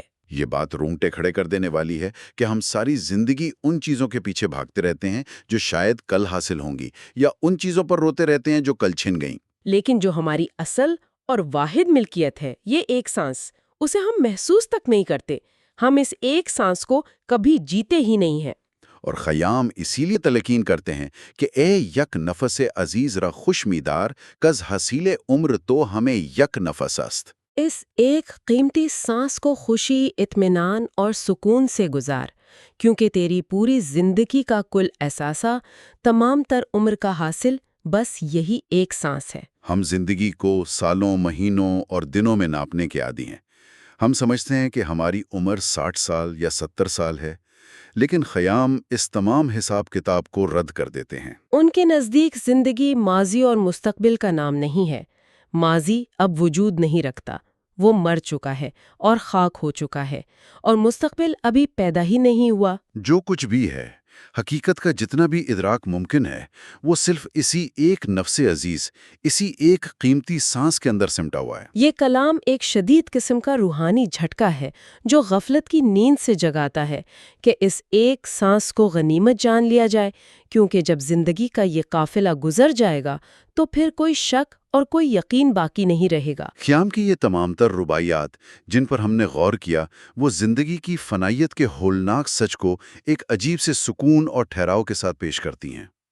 آج کی اس جدید، تیز رفتار اور پریشانیوں سے بھری زندگی میں، جہاں ہر طرف معلومات کی بھرمار ہے اور جہاں ہر انسان کسی نہ کسی نامعلوم اندیشے کا شکار ہے، کوئی اپنے ماضی کے بوجھ تلے دبا ہے اور کوئی مستقبل کی فکر میں حالکان ہو رہا ہے، ایسے میں خیام کی آواز ایک گہرے مرہم کی طرح محسوس ہوتی ہے۔ یہ کلام ہمیں دعوت دیتا ہے کہ کچھ دیر کے لیے رکا جائے، اپنے وجود کو محسوس کیا جائے، اس قیمتی سانس کو اندر کھینچا جائے، اور اس حقیقت کو کھلے دل سے تسلیم کر لیا جائے کہ انسان کا انجام اسی خاک میں ہے جہاں سے بنفشہ اور لالے کے پھول اگتے ہیں۔ اور اس پوری گفتگو کو سمیٹتے ہوئے ان تمام روحانی اور وجودی پہلوؤں پر تفکر کرنے کے بعد ایک ایسا سوال ذہن میں ابھرتا ہے جو کلام خیام کی اصل روح کی طرف اشارہ کرتا ہے۔ وہ سوال کیا ہے؟ اگر مٹی سے اگنے والے یہ پھول اور موت کے سائے میں خاموشی سے گزرنے والا یہ زندگی کا قافلہ ایک اٹل اور ناگزیر حقیقت ہے، تو کیا خیام کی وہ شراب، وہ مے جس کی وہ اتنی شدت سے طلب کرتے ہیں، دراصل کوئی مادی چیز ہے؟ ایک بہت گہری سوچ ہے۔ یا کیا وہ اسی سچائی کا اعتراف اور اپنے وجود کی فنائیت کا مکمل شعور ہے؟ وہ شعور اور آگاہی جس سے فرار حاصل کرنے کے لیے اکثر انسان ساری زندگی کسی نہ کسی نشے یا کسی نہ کسی غفلت میں بھاگتا رہتا ہے۔ ذرا اس پہ غور کیجیے گا۔ ہم سب روزانہ ہی شاید اس بات پر کڑتے ہیں کہ وقت بہت تیزی سے گزر رہا ہے، مطلب کام ختم نہیں ہو رہے اور زندگی بس یوں ہی ایک مشینی انداز میں بھاگتی جا رہی ہے۔ جی بالکل، ایک نہ ختم ہونے والی دوڑ ہے۔ بالکل۔ تو کیسا رہے اگر آج ہم ایک ایسی ہستی کے خیالات کا تفصیلی جائزہ لیں جنہوں نے آج سے تقریباً 1000 سال پہلے ہی ہماری اس آج کی بے چینی کا ایک بہت گہرا روحانی فارمولا دے دیا تھا؟ اور وہ فارمولا آج بھی حیرت انگیز طور پر کارآمد ہے۔ ایسا ہی ہے۔ آج کی اس فکری نشست میں ہم عمر خیام کی رباعیات کے اس گہرے سمندر میں اترنے والے ہیں، اور واضح ہے کہ ہمارا مقصد ان کی تاریخ یا ان کے محض ریاضی دان ہونے کی بحث میں پڑنا بالکل نہیں ہے۔ جی، وہ ایک الگ موضوع ہو جاتا ہے۔ بالکل، ہم سیدھا ان کے کلام کی اس خالص روحانی، شاعرانہ اور فلسفیانہ گہرائی میں اتریں گے جو براہ راست انسان کے آج کے پیچیدہ مسائل پر چوٹ کرتی ہے۔ اور میرے ساتھ حسب معمول فارسی ادب اور تصوف کی ماہر موجود ہیں جو ان رباعیات کی وہ تہیں ہمارے سامنے کھولیں گی جو شاید ہم جیسے عام پڑھنے والوں کی نظر سے چھوٹ جاتی ہیں۔ اس روحانی محفل کا حصہ بننا میرے لیے ہمیشہ ہی ایک بہت زبردست تجربہ ہوتا ہے، اور میں کہوں گی کہ خیام کو پڑھنا آج کے اس تیز ترین اور شور و غل والے دور میں اور بھی زیادہ ضروری ہو گیا ہے۔ یعنی وہ ہمیں رکنے کی دعوت دیتے ہیں۔ جی بالکل، ہم جس افراتفری میں جی رہے ہیں، خیام دراصل ہمیں رک کر، ٹھہر کر اپنے وجود کی حقیقت پر غور کرنے کی دعوت دیتے ہیں۔ ان کا کلام محض روایتی شاعری نہیں ہے، بلکہ یہ انسان کے وجود اور وقت کی بے رحمی کا ایک بہت گہرا تجزیہ ہے۔ کیا بات ہے! اور جو لوگ اس وقت ہمیں سن رہے ہیں ان کے لیے یہ کھلی دعوت ہے کہ اگر وہ ٹریفک میں پھنسے ہیں یا اپنے دن بھر کے کاموں سے تھک کر کچھ سکون تلاش کر رہے ہیں تو اپنے ذہن کو ذرا ڈھیلا چھوڑ دیں اور ہمارے ساتھ اس فکری سفر پر چلیں۔ کیونکہ یہ سفر اندر کا سفر ہے۔ جی، تو چلیے سیدھا خیام کی اس پہلی اور غالباً سب سے مشہور ربائی کی طرف چلتے ہیں جو مٹی اور انسان کے اس عجیب و غریب رشتے کو بیان کرتی ہے۔ میں چاہوں گا کہ ہم اس کا آغاز اصل کلام سے کریں۔ ضرور۔ خیام کے ہاں مٹی یا خاک کا تصور بہت مرکزی حیثیت رکھتا ہے۔ وہ مٹی کو محض ایک مادی شے نہیں سمجھتے، ان کے نزدیک یہ فنا کا ایک بہت طاقتور استعارہ ہے۔ وہ اپنے کلاسیکی انداز میں کچھ یوں منظر کشی کرتے ہیں۔ جی ارشاد۔ دہ کوزا گرے بدیدم اندر بازار، بر پارائے گلے لگد ہمیزد بسیار، واں بل بزبان حال باوے گفت، من ہمچو تو بدام مرا نیکودار۔ سبحان اللہ۔ اب اگر ہم اس کے مفہوم کی طرف آئیں تو سیدھا سیدھا ایک بازار کا ذکر ہے، ایک کوزہ گر ہے اور مٹی ہے۔ بالکل، اگر ہم اس کا باطنی اور شاعرانہ اردو ترجمہ کریں تو خیام کہہ رہے ہیں کہ کل میں نے بازار میں ایک کوزہ گر کو دیکھا جو مٹی کے ایک روندے ہوئے ٹکڑے کو بار بار ٹھوکر مار رہا تھا، اسے گوند رہا تھا۔ اور پھر وہ مٹی بول پڑتی ہے۔ جی، وہ مٹی اپنی خاموش زبان میں، جسے صوفیانہ اصطلاح میں زبان حال کہتے ہیں، اس سے کہنے لگی کہ میں بھی کبھی تمہاری طرح ایک انسان تھی، میرے ساتھ حسن سلوک سے پیش آؤ۔ یہ تصور ہی اپنے اندر کس قدر لرزہ خیز حقیقت چھپائے ہوئے۔ اگر ہم اس کی علامتوں کو کھولیں تو یہ بازار دراصل دنیا کی اس چہل پہل اور مادی دوڑ دھوپ کی علامت ہے جہاں ہم سب بری طرح مصروف ہیں۔ اور یہ کوزہ گر ایک زاویے سے وقت اور خالق کا استعارہ ہے، وہ حالات کی بے رحم قوت جو انسان کو شکل دے رہی ہے اور پھر اسے مٹا بھی رہی ہے، اور اصل نقطہ وہ مٹی ہے جو انسانی جسم کے حتمی انجام کو مجسم کر رہی ہے۔ یہ کتنی کڑوی حقیقت ہے! یہ تو کائنات کا ایک ایسا ریسائکلنگ پروگرام ہے جو کسی عہدے کو نہیں مانتا۔ مطلب ہم روزمرہ زندگی میں اپنی انا اور اپنے سٹیٹس کے خمار میں اتنے گم ہوتے ہیں۔ جی، اور خیام یاد دلا رہے ہیں کہ ایک بادشاہ اور ایک سڑک کا فقیر بالاخر سب اسی کوزہ گر کے لیے ایک جیسا خام مال بننے والے ہیں۔ یہ خیال واقعی حیران کن ہے کہ جس مٹی پر ہم چل رہے ہیں وہ ماضی کے انسانوں کا حصہ ہو سکتی ہے، لیکن کیا یہ محض موت کا خوف دلانے کے لیے ہے؟ بالکل نہیں۔ میں یہ واضح کرنا چاہوں گی کہ خیام کے ہاں موت اور وقت کا یہ تصور محض کوئی شک یا مایوسی نہیں ہے، دراصل یہ انسانی تکبر اور غرور کے خلاف ایک زبردست تنبیہ ہے۔ یعنی وہ ہمیں عاجزی سکھا رہے ہیں۔ جی ہاں، یہ انسان کو یاد دلاتا ہے کہ تم جو بھی ہو، تمہارا حتمی انجام یہی مٹی بننا ہے۔ جب وہ مٹی زبان حال سے کہتی ہے کہ میں بھی کبھی تمہاری طرح تھی، تو یہ وقت کے اس لامتناہی چکر کی طرف اشارہ ہے جہاں ہر عروج کو زوال ہے۔ صحیح، لیکن یہاں آ کر مجھے ایک سوال پریشان کرتا ہے۔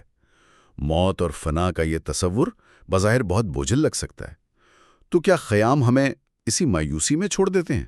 یہی تو ان کے کلام کا حسن ہے۔ وہ فنا کا ذکر ڈرانے کے لیے نہیں، بلکہ موجودہ لمحے کی نزاکت اور حال کی خوبصورتی کی طرف لانے کے لیے کرتے ہیں۔ ہم ان کی اگلی ربائی سے اس زاویے کو سمجھ سکتے ہیں۔ جی، وہ ربائی ضرور پیش کیجیے گا۔ بر چہرے گل شبنم نوروز خوشست، در صحن چمن روئے دل افروز خوشست، از دے کے گزشت ہرچے گوئی خوش نیست، خوش باش و زدے مگو کے امروز خوشست۔ واہ، اس کے الفاظ ہی اپنے اندر بہار کا ایک احساس لیے ہوئے ہیں۔ نوروز کا ذکر ہے، گل کا ذکر ہے۔ بالکل، خیام کہہ رہے ہیں کہ نوروز کی صبح، بہار کے دن، پھول کے چہرے پر شبنم کا قطرہ کتنا بھلا لگتا ہے، باغ کے صحن میں دل کو روشن کرنے والا چہرہ کتنا حسین ہے۔ اور پھر وہ ماضی کی بات کرتے ہیں۔ جی وہ کہتے ہیں کہ جو کل گزر گیا اس کے بارے میں تم جو بھی کہو وہ خوشگوار نہیں ہے. خوش رہو اور بیتے ہوئے کل کی ماتم نہ کرو کیونکہ آج کا دن ہی سب سے خوبصورت ہے. شبنم کی عمر ہی کتنی ہوتی ہے، بس سورج کی پہلی کرن پڑتے ہی ختم. لیکن ان چند پہروں میں وہ اس پھول کے چہرے کو ایک ناقابل بیان حسن بخش دیتی ہے. خیام یہی سمجھا رہے ہیں کہ زندگی کی یہ خوبصورتی عارضی ضرور ہے مگر ہمیں اسے محسوس کرنا نہیں چھوڑنا چاہیے. یہ بات سیدھا آج کے ہمارے اس مائنڈ سیٹ پر چوٹ کرتی ہے جسے ہم اوور تھنکنگ کہتے ہیں. سننے والے خود غور کریں کہ آج کی اس مصروف دنیا میں معلومات کے بوجھ تلے ہم کتنا وقت ماضی کے پچھتاووں یا مستقبل کے خوف میں ضائع کر دیتے ہیں. ہم آج کے خوبصورتی کو کھو دیتے ہیں. صوفیانہ روایات میں اس کیفیت کے لیے ایک باقاعدہ اصطلاح موجود ہے جسے ابن الوقت ہونا کہتے ہیں، یعنی وقت کا بیٹا. ابن الوقت عام طور پر تو اسے ایک منفی لفظ سمجھا جاتا ہے، جیسے کوئی مطلب پرست ہو. جینا خیام کے نزدیک ماضی کی پریشانی اور مستقبل کا خوف دونوں بے معنی ہے. اصل صوفیانہ حالت اس موجودہ لمحے کے سپرد ہو جانا ہے. یہ نقطہ ذہن کو کتنا پرسکون کر دیتا ہے. لیکن جہاں خیام حال کی خوبصورتی کی بات کرتے ہیں، وہیں وہ کائنات کی اس بے پناہ وسعت میں انسان کے اوقات پر بھی بہت گہرا سوال اٹھاتے ہیں. جی، ان کی سوچ کے کئی زاویے ہیں جو بظاہر متضاد لگتے ہیں مگر وہ اندر سے جڑے ہوئے ہیں. کائناتی بے ثباتی پر ان کی یہ ربائی ایک شاہکار ہے. میں پڑھتی ہوں. جی ضرور. یک قطرے آب بود اوبا دیریا شد، یک ذرہ خاک بزمی یکتا شد، آمد شدنے تو اندرین عالم چیست، آمد مگس پدید و ناپدیدہ شد. مکھی کا غائب ہو جانا، یہ تو سیدھا انسان کے غرور پر ایک زبردست طنز ہے. بالکل. وہ فرما رہے ہیں کہ ایک پانی کا قطرہ تھا، وہ سمندر میں مل کر ایک ہو گیا. مٹی کا ایک ذرہ تھا جو زمین میں مدغم ہو گیا. اس دنیا میں تمہارے آنے اور جانے کی حقیقت کیا ہے؟ بس یوں سمجھو جیسے ایک مکھی ظاہر ہوئی اور غائب ہو گئی. یہاں یہ جو قطرے کا سمندر میں ملنا اور ذرے کا زمین میں ملنا ہے، یہ دراصل عناصر کی اپنی اصل کی طرف واپسی ہے نا؟ ایسا ہی ہے. اور مکھی کی تمثیل وقت کے لامتناہی دھارے میں انسانی زندگی کے بے حد مختصر دورانیے کو ظاہر کرتی ہے. ہم اپنی زندگیوں میں خود کو کتنا اہم سمجھتے ہیں، لیکن کائناتی پیمانے پر ہماری زندگی ایک مکھی کے نمودار ہونے اور غائب ہونے سے زیادہ نہیں ہے. یہاں جو بات سب سے زیادہ حیرت انگیز ہے وہ یہ ہے کہ اسے ہم دو زاویوں سے دیکھ سکتے ہیں. ظاہری سطح پر یہ انسان کی کائناتی بے وقعتی کا بیان ہے جسے ہم انگریزی میں کازمک انسگنیفیکنس کہتے ہیں. لیکن اس سے بھی گہری ایک اور سطح ہے. وہ کیا ہے؟ صوفیانہ سطح پر یہ دراصل فنا فی اللہ کی منزل ہے. سبحان اللہ. جی، قطرہ جب اپنا محدود وجود کھو دیتا ہے تو وہ ختم نہیں ہوتا، وہ خود سمندر کی وسعت پا لیتا ہے. تصوف میں انسان کا اپنی انا کو ختم کر کے خالق کی ذات میں ضم ہو جانا ہی تو اصل کمال ہے. مکھی کا استعارہ دنیاوی بے ثباتی ہے، لیکن قطرے کا سمندر سے ملنا روح کی ابدیت ہے. یہ تو تشریح کا ایک بالکل نیا عروج ہے. قطرہ اپنا وجود کھو کر سمندر بن جاتا ہے. اب اگر ہم اپنی اس فکری محفل کو سمیٹنے کی طرف بڑھیں تو یہ دیکھنا ضروری ہے کہ اس روحانیت کی عملی شکل کیا ہے. جی بالکل، عملی شکل سب سے اہم ہے. خیام کے سماجی اور مذہبی رویوں پر اکثر بات ہوتی ہے. کچھ لوگ انہیں محض ایک باغی سمجھتے ہیں، تو کیا ان کا کلام محض ایک بغاوت ہے؟ یہ خیام کے ساتھ بہت بڑی زیادتی ہے کہ انہیں محض ایک باغی سمجھا جائے. ان کی بغاوت مذہب کے خلاف نہیں تھی، بلکہ ان کا ہدف وہ ریاکاری اور دکھاوا تھا جسے لوگ دینداری سمجھ لیتے ہیں. وہ باطن کی صفائی کے قائل تھے. ان کی یہ ربائی سنیے. جی. بدے دمت اگر بیمنداری گوشت، از بہر خدا جامع تصویر مپوش، عقبہ ہمیں روزہ است اور دنیا یکدم، از بہر دمے ملک ابد را مفروش. جامع تصویر یعنی منافقت اور مکر کا لباس. جی، وہ بہت نرمی سے مگر گہری چوٹ کرتے ہوئے کہتے ہیں کہ میں تمہیں ایک نصیحت کرتا ہوں، اگر تم کان دھر کر سنو، خدا کے لیے ریاکاری اور مکر کا لباس مت پہنو. دنیا اور آخرت کا کتنا خوبصورت موازنہ ہے اس میں. بالکل. وہ کہتے ہیں کہ آخرت ہمیشہ کے لیے ہے اور یہ دنیا محض ایک لمحہ ہے، ایک لمحے کی خاطر ابدیت کے بادشاہت کا سودا نہ کرو۔ اور آج کل کے دور میں یہ دکھاوے اور منافقت کا لباس ہم سب نے کسی نہ کسی شکل میں پہنا ہوا ہے۔ ہم ظاہری پرسائی اور لوگوں میں اپنا مقام بنانے کے لیے اس ایک لمحے کی خاطر اپنی ابدیت کو بیچ رہے ہیں۔ جی، خیام کی یہ ربائی ان کی گہری روحانی وابستگی اور رضائے الہی کو ظاہر کرتی ہے۔ وہ ظاہری دکھاوے یعنی سطحی مذہبیت کی نفی کرتے ہیں اور باطن کی سچائی پر زور دیتے ہیں۔ واقعی آج کی اس پوری محفل کا نچوڑ اگر بیان کیا جائے تو کوزے کی مٹی سے لے کر نوروز کی شبنم تک اور قطرے کے سمندر میں ملنے سے لے کر اس ریاکاری کے لباس کو ترک کرنے تک، یہ دراصل انسان کا اپنے ہی باطن کی طرف ایک خوبصورت سفر ہے۔ ایک ایسا سفر جو عاجزی سے شروع ہو کر ابدیت پر ختم ہوتا ہے۔ بے شک میں آپ کی اس بے حد گہری بصیرت، علم اور رہنمائی کا دل سے شکر گزار ہوں کہ آپ نے ان رباعیات کی وہ پرتیں کھولیں جو واقعی ہمیں ایک گہرے تفکر پر مجبور کرتی ہیں۔ بہت شکریہ۔ یہ کلام ہی ایسا ہے کہ انسان خود کو اس میں گم پاتا ہے۔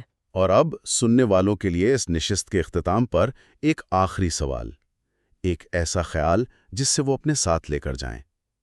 جب آج کسی مٹی کے برتن میں پانی پئیں یا زمین کے کسی کچے راستے پر قدم رکھیں تو ایک لمحے کے لیے ٹھہر کر سوچیے گا کہ اس مٹی میں کتنے ہی نامعلوم انسانوں کی کہانیاں اور ان کی انائیں دفن ہیں۔ جی۔ اور پھر خود سے پوچھئے گا، کیا آپ اپنی اس ایک لمحے کی زندگی کو سچائی اور حال کی خوبصورتی کے ساتھ جی رہے ہیں یا دکھاوے کی دوڑ میں گوا رہے ہیں؟ اسی تفکر کے ساتھ ہم اس علمی و صوفیانہ محفل کو تمام کرتے ہیں۔ دعا ہے کہ خالق کائنات ہم سب کے باطن کو سچائی کے نور سے منور کرے۔ سلامت رہیں، شب بخیر۔ ہم آج کل ایک عجیب سے دور میں جی رہے ہیں۔ ذرا سوچئے، ہم صبح اٹھنے سے لے کر رات سونے تک کتنی چیزوں کی فکر کرتے ہیں؟ بے شمار چیزوں کی۔ بالکل، ہم اپنے مستقبل کی منصوبہ بندی کر رہے ہوتے ہیں، اگلے 10 سالوں میں کیا کرنا ہے، اور دوسری طرف ہم ماضی کی غلطیوں پر مسلسل پچھتا رہے ہوتے ہیں۔ اور ہم ایک مستقل بے چینی کا شکار رہتے ہیں۔ ہاں، اور اسی بے چینی میں سچائی کی تلاش کے نام پر ہر وقت بحث مباحثوں میں الجھے رہتے ہیں۔ آج کل دیکھیں نا تو ہر انسان کو لگتا ہے کہ اس کے پاس حتمی سچائی موجود ہے۔ لیکن کیا ہو اگر میں کہوں کہ آج سے تقریباً 900 سال پہلے ایک مفکر نے ہماری اس ماڈرن دور کی بے چینی کا ایک بہترین حل ڈھونڈ لیا تھا؟ یہ واقعی حیران کن بات ہے۔ ہماری آج کی اس فکری نشست کا موضوع یہی ہے۔ ہم عمر خیام کی مشہور زمانہ رباعیات کا ایک عمیق مطالعہ کرنے جا رہے ہیں تاکہ کائنات، وقت اور لمحہ موجود کے ان رازوں کو سمجھ سکیں جو آج بھی اتنے ہی متعلقہ ہیں جتنے صدیوں پہلے تھے۔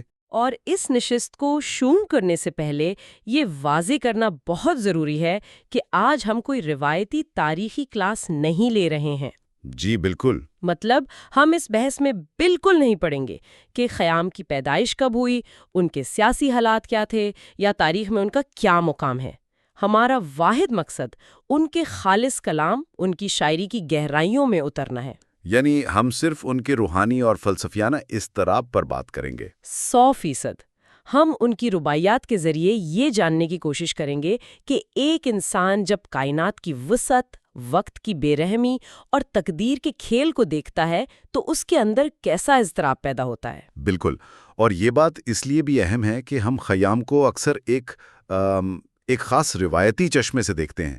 ہماری آج کی اس گفتگو کا ایک اصول یہ رہے گا کہ ہم ان کے کلام کو کھلے ذہن کے ساتھ سمجھیں، کیونکہ ان کی رباعیات میں ظاہری اور باطنی یعنی صوفیانہ دونوں پہلو نہایت گہرائی کے ساتھ موجود ہیں۔ تو چلیں اس سفر کا باقاعدہ آغاز کرتے ہیں۔ سب سے پہلے اسی مسئلے کی طرف آتے ہیں جس کا میں نے شروع میں ذکر کیا تھا، انسان کا یہ وہم کہ وہ سب کچھ جانتا ہے۔ خیام نے اس انسانی گمان کو کیسے دیکھا؟ یہ ایک بہت پرانا انسانی المیہ ہے جسے خیام نے بہت شدت سے محسوس کیا تھا۔ انسان کی ہمیشہ سے یہ خواہش رہی ہے کہ وہ کائنات کے ہر راز کو اپنی اس چھوٹی سی عقل کے پیمانے سے ناپ لے۔ خیام اس رویے پر ایک بڑی ہی کمال کی چوٹ کرتے ہیں۔ میں وہ ربائی سننا چاہوں گا۔ ضرور، ذرا ان الفاظ کی بند پر غور کریں۔ وہ فرماتے ہیں، قوم متفکران در مذہب و دین، جمع متحیرند در شک و یقین، ناگاہ منادی برآمد زا کمی، کائے بے خبراں راہ نہ آنست نہ این۔ کیا کمال کے الفاظ ہے۔ اگر میں اسے عام فہم انداز میں سمجھنے کی کوشش کروں تو خیام کچھ یوں کہہ رہے ہیں کہ ایک گروہ تو وہ ہے جو دن رات مذہب اور دین کی پیچیدہ بحثوں میں غرق ہے، یہ سوچتے ہوئے کہ سچائی صرف انہی کے پاس ہے، جی، وہ لوگ جو خود کو حتمی سچائی کا ٹھیکیدار سمجھتے ہیں۔ اور دوسری طرف ایک اور جماعت ہے جو مسلسل شک، تذبذب اور یقین کے درمیان حیران و پریشان کھڑی ہے۔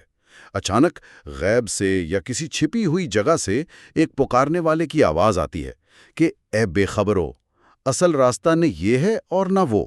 یہ ترجمہ واقعی اس ربائی کی روح کو بیان کرتا ہے۔ خیام دراصل یہاں دو انتہاؤں کی بات کر رہے ہیں۔ ایک طرف وہ لوگ ہیں جو یقین کی انتہا پر ہیں، میرا مطلب ہے وہ اتنے کٹر ہیں کہ ان کے نزدیک ان کا اپنا عقیدہ ہی کائنات کی حتمی سچائی ہے۔ انہیں لگتا ہے کہ انہوں نے خدا اور کائنات کو مکمل طور پر سمجھ لیا ہے۔ بالکل، اور دوسری طرف وہ لوگ ہیں جو فلسفیانہ شک کا شکار ہیں اور ہر چیز پر سوال اٹھاتے اٹھاتے خود ایک الجھن کا شکار ہو گئے ہیں۔ خیام کہتے ہیں کہ یہ دونوں گروہ ایک سراب کے پیچھے بھاگ رہے ہیں، حقیقت ان دونوں کی پہنچ سے بہت دور ہے۔ لیکن یہاں ایک سوال پیدا ہوتا ہے، اگر یقین رکھنے والے بھی غلط راستے پر ہیں اور شک کرنے والے بھی، تو پھر یہ جو منادی یا غیبی آواز ہے، یہ کون سا راستہ دکھا رہی ہے؟ کیا خیام یہ کہہ رہے ہیں کہ کوئی راستہ ہی نہیں ہے؟ یہ تو ایک طرح کی نا امیدی ہے۔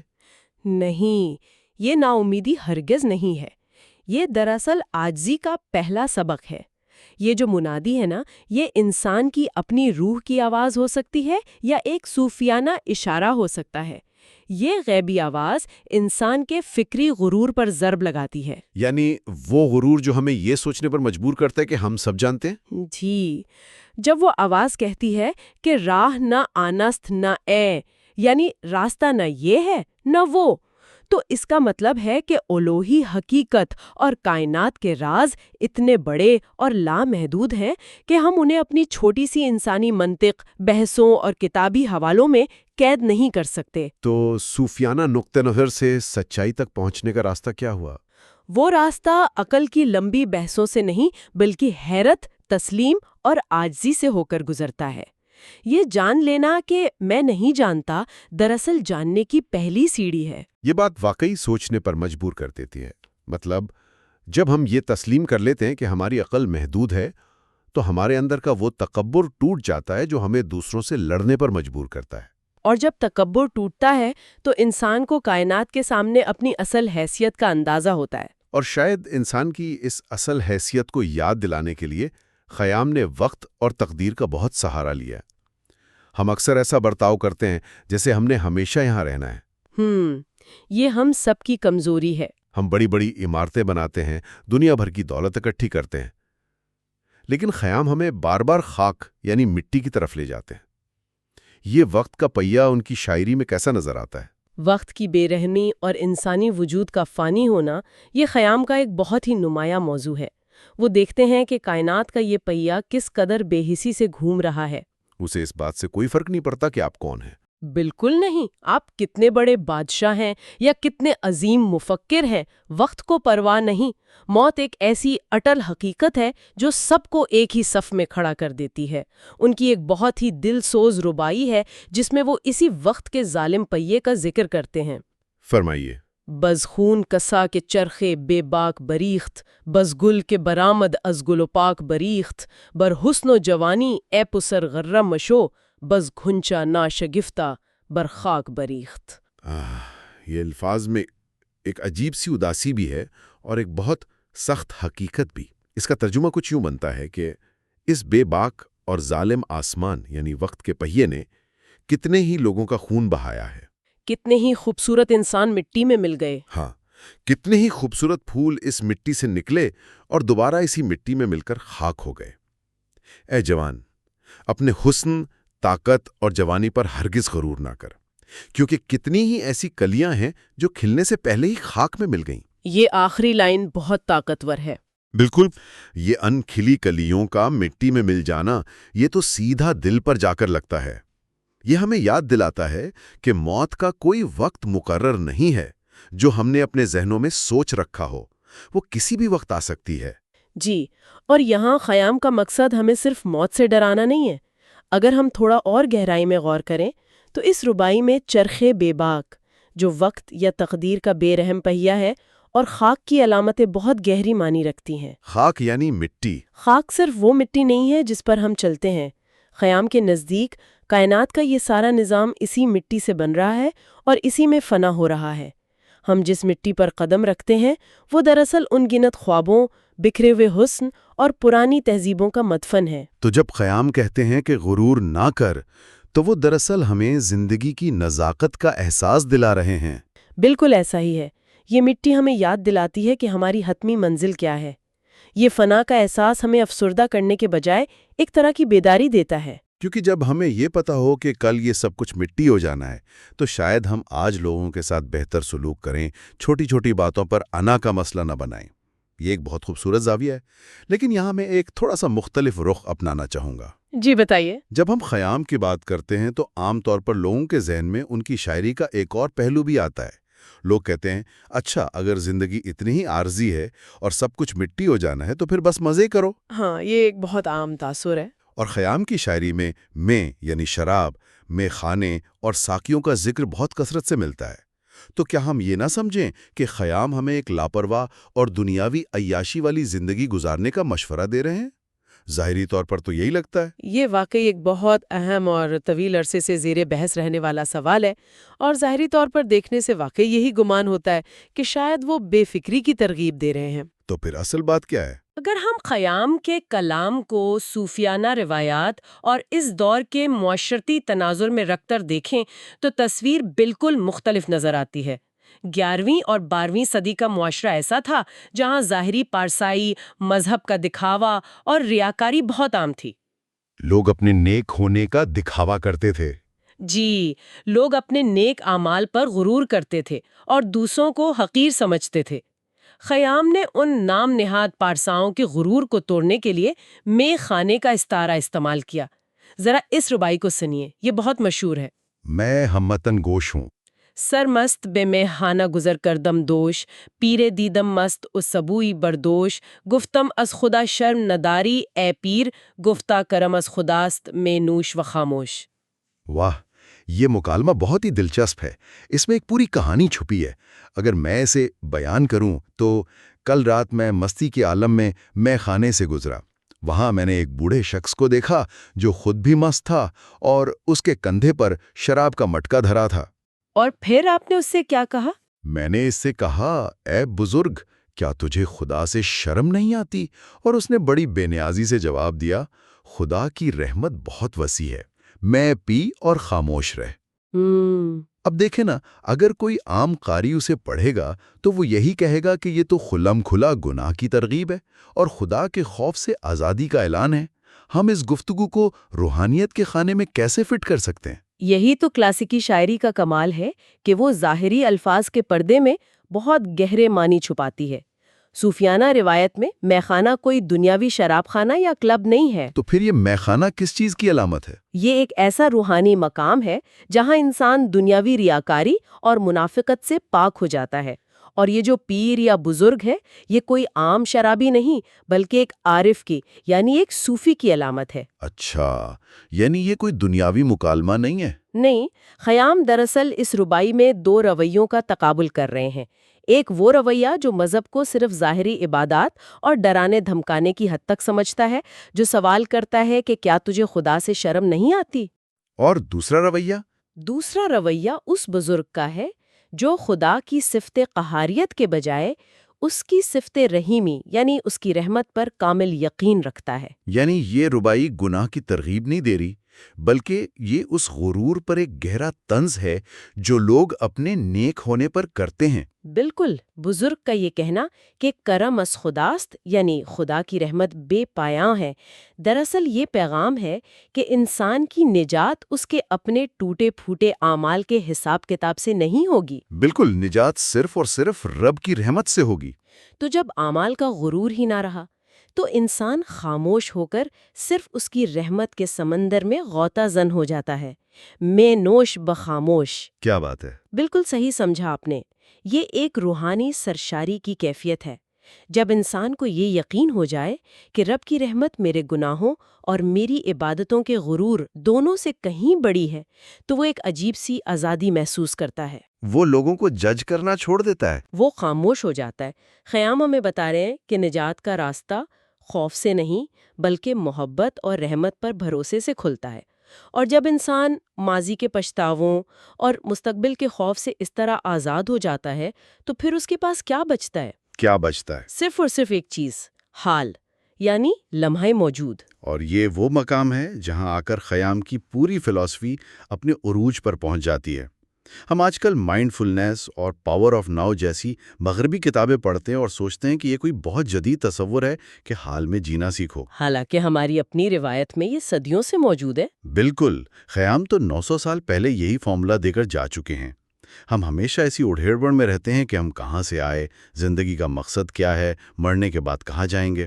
خیام ان لاجواب سوالات کو کیسے ڈیل کرتے ہیں؟ خیام ان سوالوں سے بھاگتے نہیں ہیں بلکہ وہ ان کا پوری دلیری سے سامنا کرتے ہیں اور پھر ہمیں بتاتے ہیں کہ ان نامعلوم چیزوں کے پیچھے بھاگ کر اپنا لمحہ موجود خراب مت کرو۔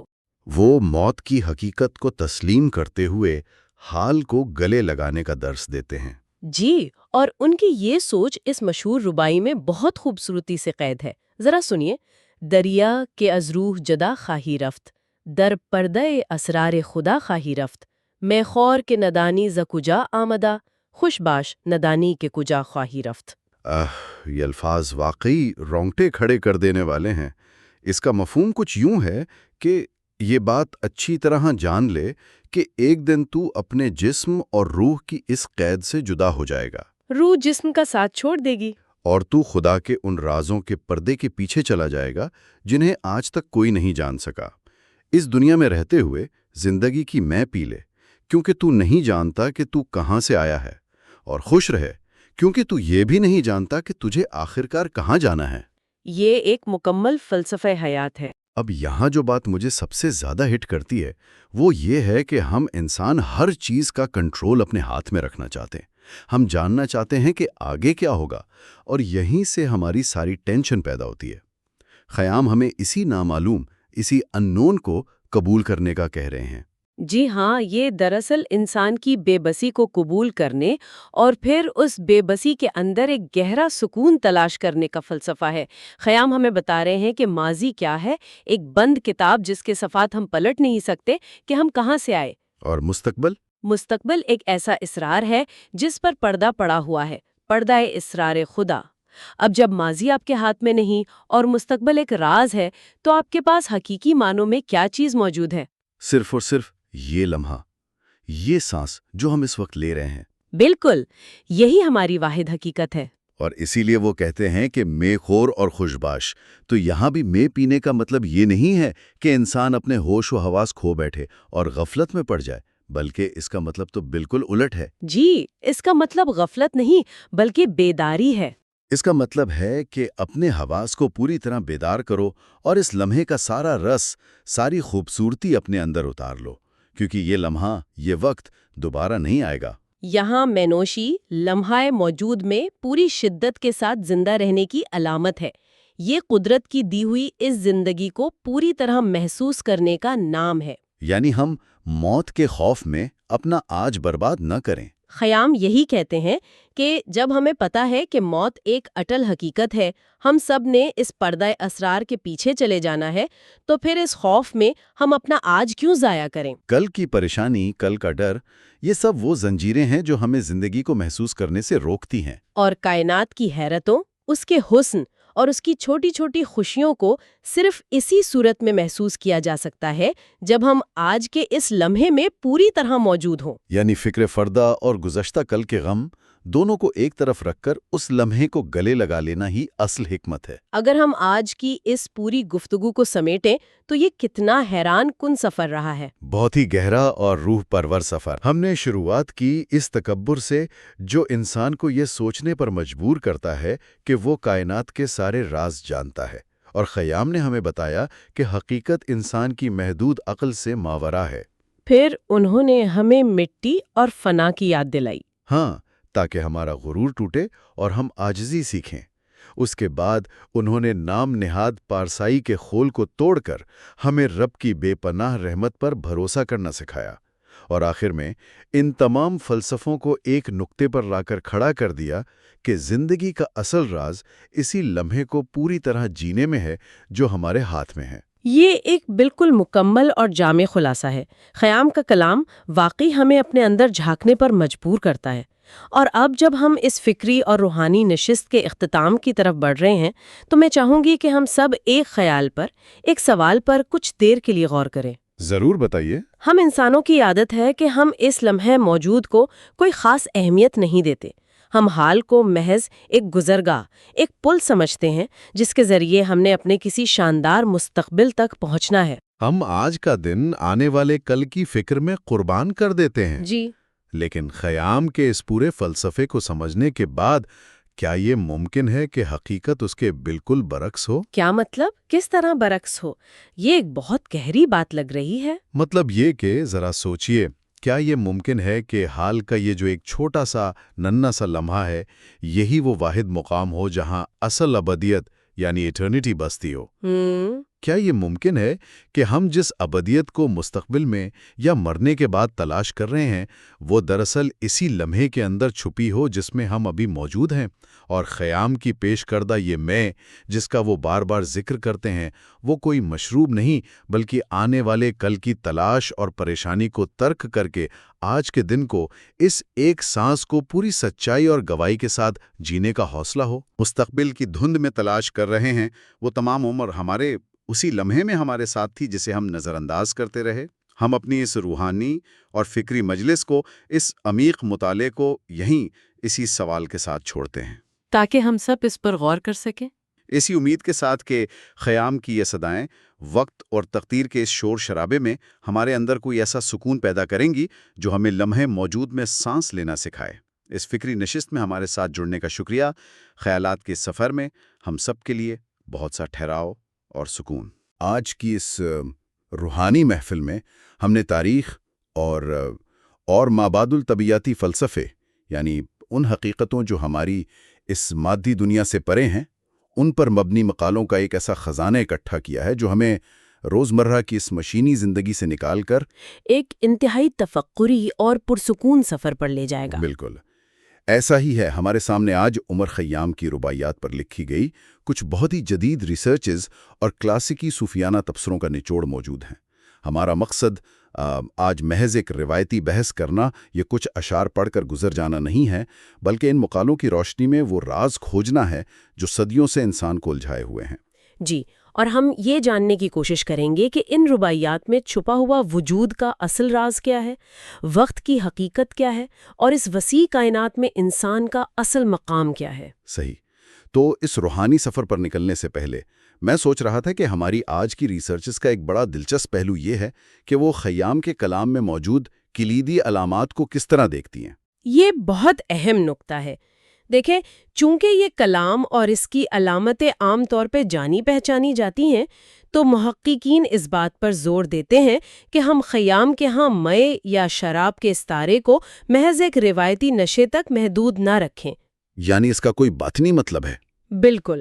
جدید مقالوں میں اسے حال کے لمحے کی شدت، یا اگر ہم آج کل کی زبان میں کہیں تو مائنڈفلنس کے اس درجے سے تشبیہ دی گئی ہے جہاں انسان ماضی اور مستقبل کی قید سے مکمل آزاد ہو جاتا ہے۔ واہ، یہ تو بہت گہرا تصور ہے۔ اور وہ جو ساکی کا ذکر بار بار آتا ہے، ساکی دراصل ذات الہی یا اس کائناتی شعور کا نام ہے جو انسان کو اس حال کے لمحے سے متعارف کرواتا ہے۔ اور اس سب سے بڑھ کر ایک اور علامت ہے خاک یا مٹی کی، جو انسانی وجود کا نقطہ آغاز بھی ہے اور انجام بھی۔ ہماری ریسرچ ہمیں بتاتی ہے کہ خیام کے ہاں مٹی صرف موت کی علامت نہیں ہے، بلکہ یہ تمام انسانوں کے درمیان ایک ایسی مساوات کا استعارہ ہے جو ہر قسم کے غرور کو توڑ دیتی ہے۔ جی بالکل درست کہا آپ نے۔ خنق اور غرور کے ٹوٹنے کا یہ تصور واقعی بہت گہرا ہے۔ اسی نقطے کو بنیاد بناتے ہوئے ہم اپنے اس عمیق مطالعے کے پہلے حصے کی طرف بڑھتے ہیں۔ میں جب آج کی ریسرچ پڑھ رہا تھا تو ایک محقق نے خیام کی ایک مشہور زمانہ رباعی کا موازنہ آج کے ماڈرن دور کے انسان سے کیا تھا۔ وہ انسان جو بلین ڈالر امپائرز کھڑی کر رہا ہے۔ ہاں، جو سمجھتا ہے کہ وہ ٹیکنالوجی اور دولت کے زور پر دنیا کو کنٹرول کر رہا ہے، لیکن حقیقت کچھ اور ہی ہے۔ خیام نے اسی مادی طاقت کے انجام کو بہرام بادشاہ کی کہانی کے ذریعے کیا خوب بیان کیا ہے۔ ذرا وہ مشہور ربائی تو پیش کیجیے گا۔ ضرور۔ یہ الفاظ صدیوں کا فاصلہ طے کرنے کے باوجود آج بھی اتنے ہی پراثر اور لرزہ خیز ہیں۔ سنیے گا۔ اون کسر کے بہرام درو جام گرفت، روبے بچہ کردو اور شیر آرام گرفت۔ بہرام کہ گور می گرفتی دائم، امروز نگر کہ گور بہرام گرفت۔ اس کی منظر کشی اور جو اس کا اردو قالب بنتا ہے وہ کچھ یوں ہے کہ وہ عظیم الشان محل جہاں کبھی بہرام بادشاہ جام لنڈھایا کرتا تھا، اس کی ویرانی کا آج یہ عالم ہے کہ وہاں اب لومڑی نے بچے دے دیے ہیں اور شیر وہاں آ کر آرام کرتا ہے۔ جی، وہ بہرام جو ساری زندگی گور یعنی جنگلی گدھے کا شکار کرتا رہا، آج ذرا مڑ کر دیکھو تو اسی گور یعنی قبر نے بہرام کو دبوچ لیا ہے۔ ریسرچ کے مطابق یہ محل کی ویرانی کا کوئی عام رونا نہیں ہے، بلکہ جس طرح تخت و تاج کے دعوے داروں کی جگہ جنگلی جانوروں نے لے لی ہے، یہ انسان کے کنٹرول کے سیراب پر ایک تماچا ہے۔ اور یہاں جو بات جدید اور کلاسیکی دونوں قسم کے محققین کو سب سے زیادہ حیران کرتی ہے، وہ لفظ گور کا دوہرا اور انتہائی مہارت سے کیا گیا استعمال ہے۔ ہاں، گور کا مطلب جنگلی گدھا بھی ہے اور قبر بھی۔ بالکل، فارسی میں گور جنگلی گدھے کو کہتے ہیں، جس کے شکار کا بہرام بہت شوقین تھا، اور تاریخ بتاتی ہے کہ وہ ایک انتہائی طاقتور شکاری تھا۔ لیکن دوسری طرف گور کا مطلب قبر بھی ہے۔ یہ محض الفاظ کا صوتی ہیر پھیر نہیں ہے، بلکہ یہ انسانی طاقت، تکبر اور موت کے خوف پر ایک بہت گہری نفسیاتی چوٹ ہے۔ یعنی انسان سمجھتا ہے کہ وہ زندگی کا شکاری ہے، وہ اپنے حالات، اپنے وسائل اور اپنے ارد گرد کے لوگوں کو قابو میں کر رہا ہے۔ لیکن حقیقت میں وقت خاموشی سے اس کا شکار کر رہا ہوتا ہے۔ یہ بات انسان کو واقعی سوچنے پر مجبور کر دیتی ہے۔ اگر ہم اسے آج کے دور میں رکھ کر دیکھیں تو ہم سب کسی نہ کسی سطح پر اپنے اپنے دائروں کے بہرا بنے ہوئے ہیں۔ ہم کریئر، بینک بیلنس اور اسٹیٹس کا شکار کر رہے ہیں، اور ہمیں لگتا ہے کہ ہم جیت رہے ہیں۔ مقالوں کا نچوڑ یہی بتاتا ہے کہ یہ ربائی ہم میں سے ہر اس انسان کے لیے ایک آئینہ ہے جو اپنی فنا کو بھول کر دنیاوی فتوحات کی دوڑ میں اس قدر گم ہے کہ اسے اپنا انجام یاد ہی نہیں۔ اور روحانی بیداری کا پہلا قدم ہی شاید یہی ہے۔ جی، اپنی موت، اپنی قبر کو تسلیم کرنا۔ جب تک انسان اپنی فنا سے آنکھیں چراتا ہے، وہ ایک غفلت کی زندگی گزارتا ہے۔ بہرام بادشاہ کا یہ قصر، یہ محل، دراصل انسان کے اس جھوٹے خول کی علامت ہے جو وہ اپنے گرد تعمیر کر لیتا ہے۔ اور جب موت آتی ہے تو وہ خول ٹوٹ جاتا ہے، اور قدرت جو لومڑی اور شیر کی شکل میں بیان ہوئی ہے، وہ اپنا حق واپس لے لیتی ہے۔ ایسا ہی ہے۔ بہرام بادشاہ کے اس انجام کو دیکھ کر میرے ذہن میں فوری طور پر ایک سوال پیدا ہوتا ہے کہ اگر انجام مٹی ہی ہے اور سب کچھ پیچھے چھوٹ جانا ہے، تو انسان اس مادی دنیا کی کشش، اس خوبصورتی اور ان خواہشات کی طرف اتنا کھنچتا کیوں ہے؟ اسی الجھن پر ہماری ریسرچ ہمیں ایک اور زاویے کی طرف لے جاتی ہے، جسے ایک جدید ریسرچ پیپر میں انسانی جبلت اور روحانی پابندیوں کے درمیان کا بائیولوجیکل اور فلسافیکل تصادم کہا گیا ہے۔ جی، خیام نے تقدیر اور انسان کے اختیار کے اس بہت بڑے المیے کو ایک ٹیڑھے جام کی تمثیل میں بیان کیا ہے۔ ذرا وہ ربائی بھی سنائیے۔ یہ ربائی دراصل انسانی وجود کی سب سے بڑی کشمکش کی عکاسی کرتی ہے، جہاں جبر اور قدر آمنے سامنے آ جاتے ہیں۔ یارب تو جمار آن مہ مہرانگیز آراستہ، بس سنبلے امبر بیزیز، پس حکم ہمیں کنے کے دروے منگر، ان حکم چوں بت کے کجدار و مریض۔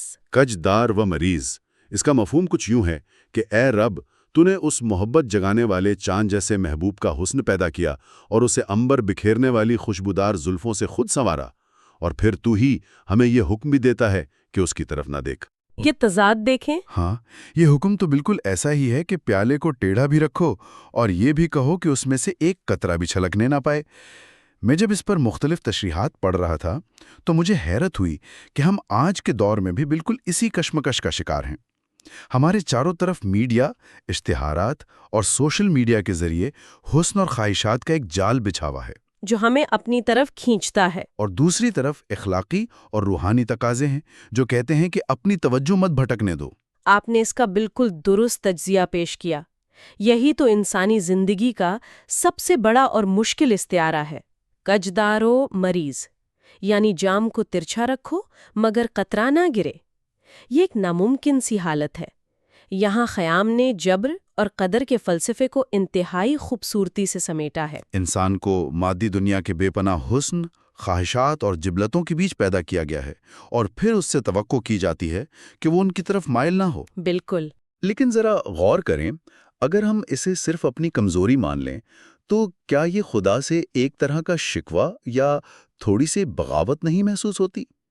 ایک عام قاری تو اسے پڑھ کر یہی سوچے گا کہ اگر میرے خالق نے خود مجھ میں یہ خواہش رکھ دی ہے تو پھر میں قصور مار کیسے؟ کیا یہ انسان کو اپنے عمل کے احتساب سے بھاگنے کا راستہ نہیں دے رہا؟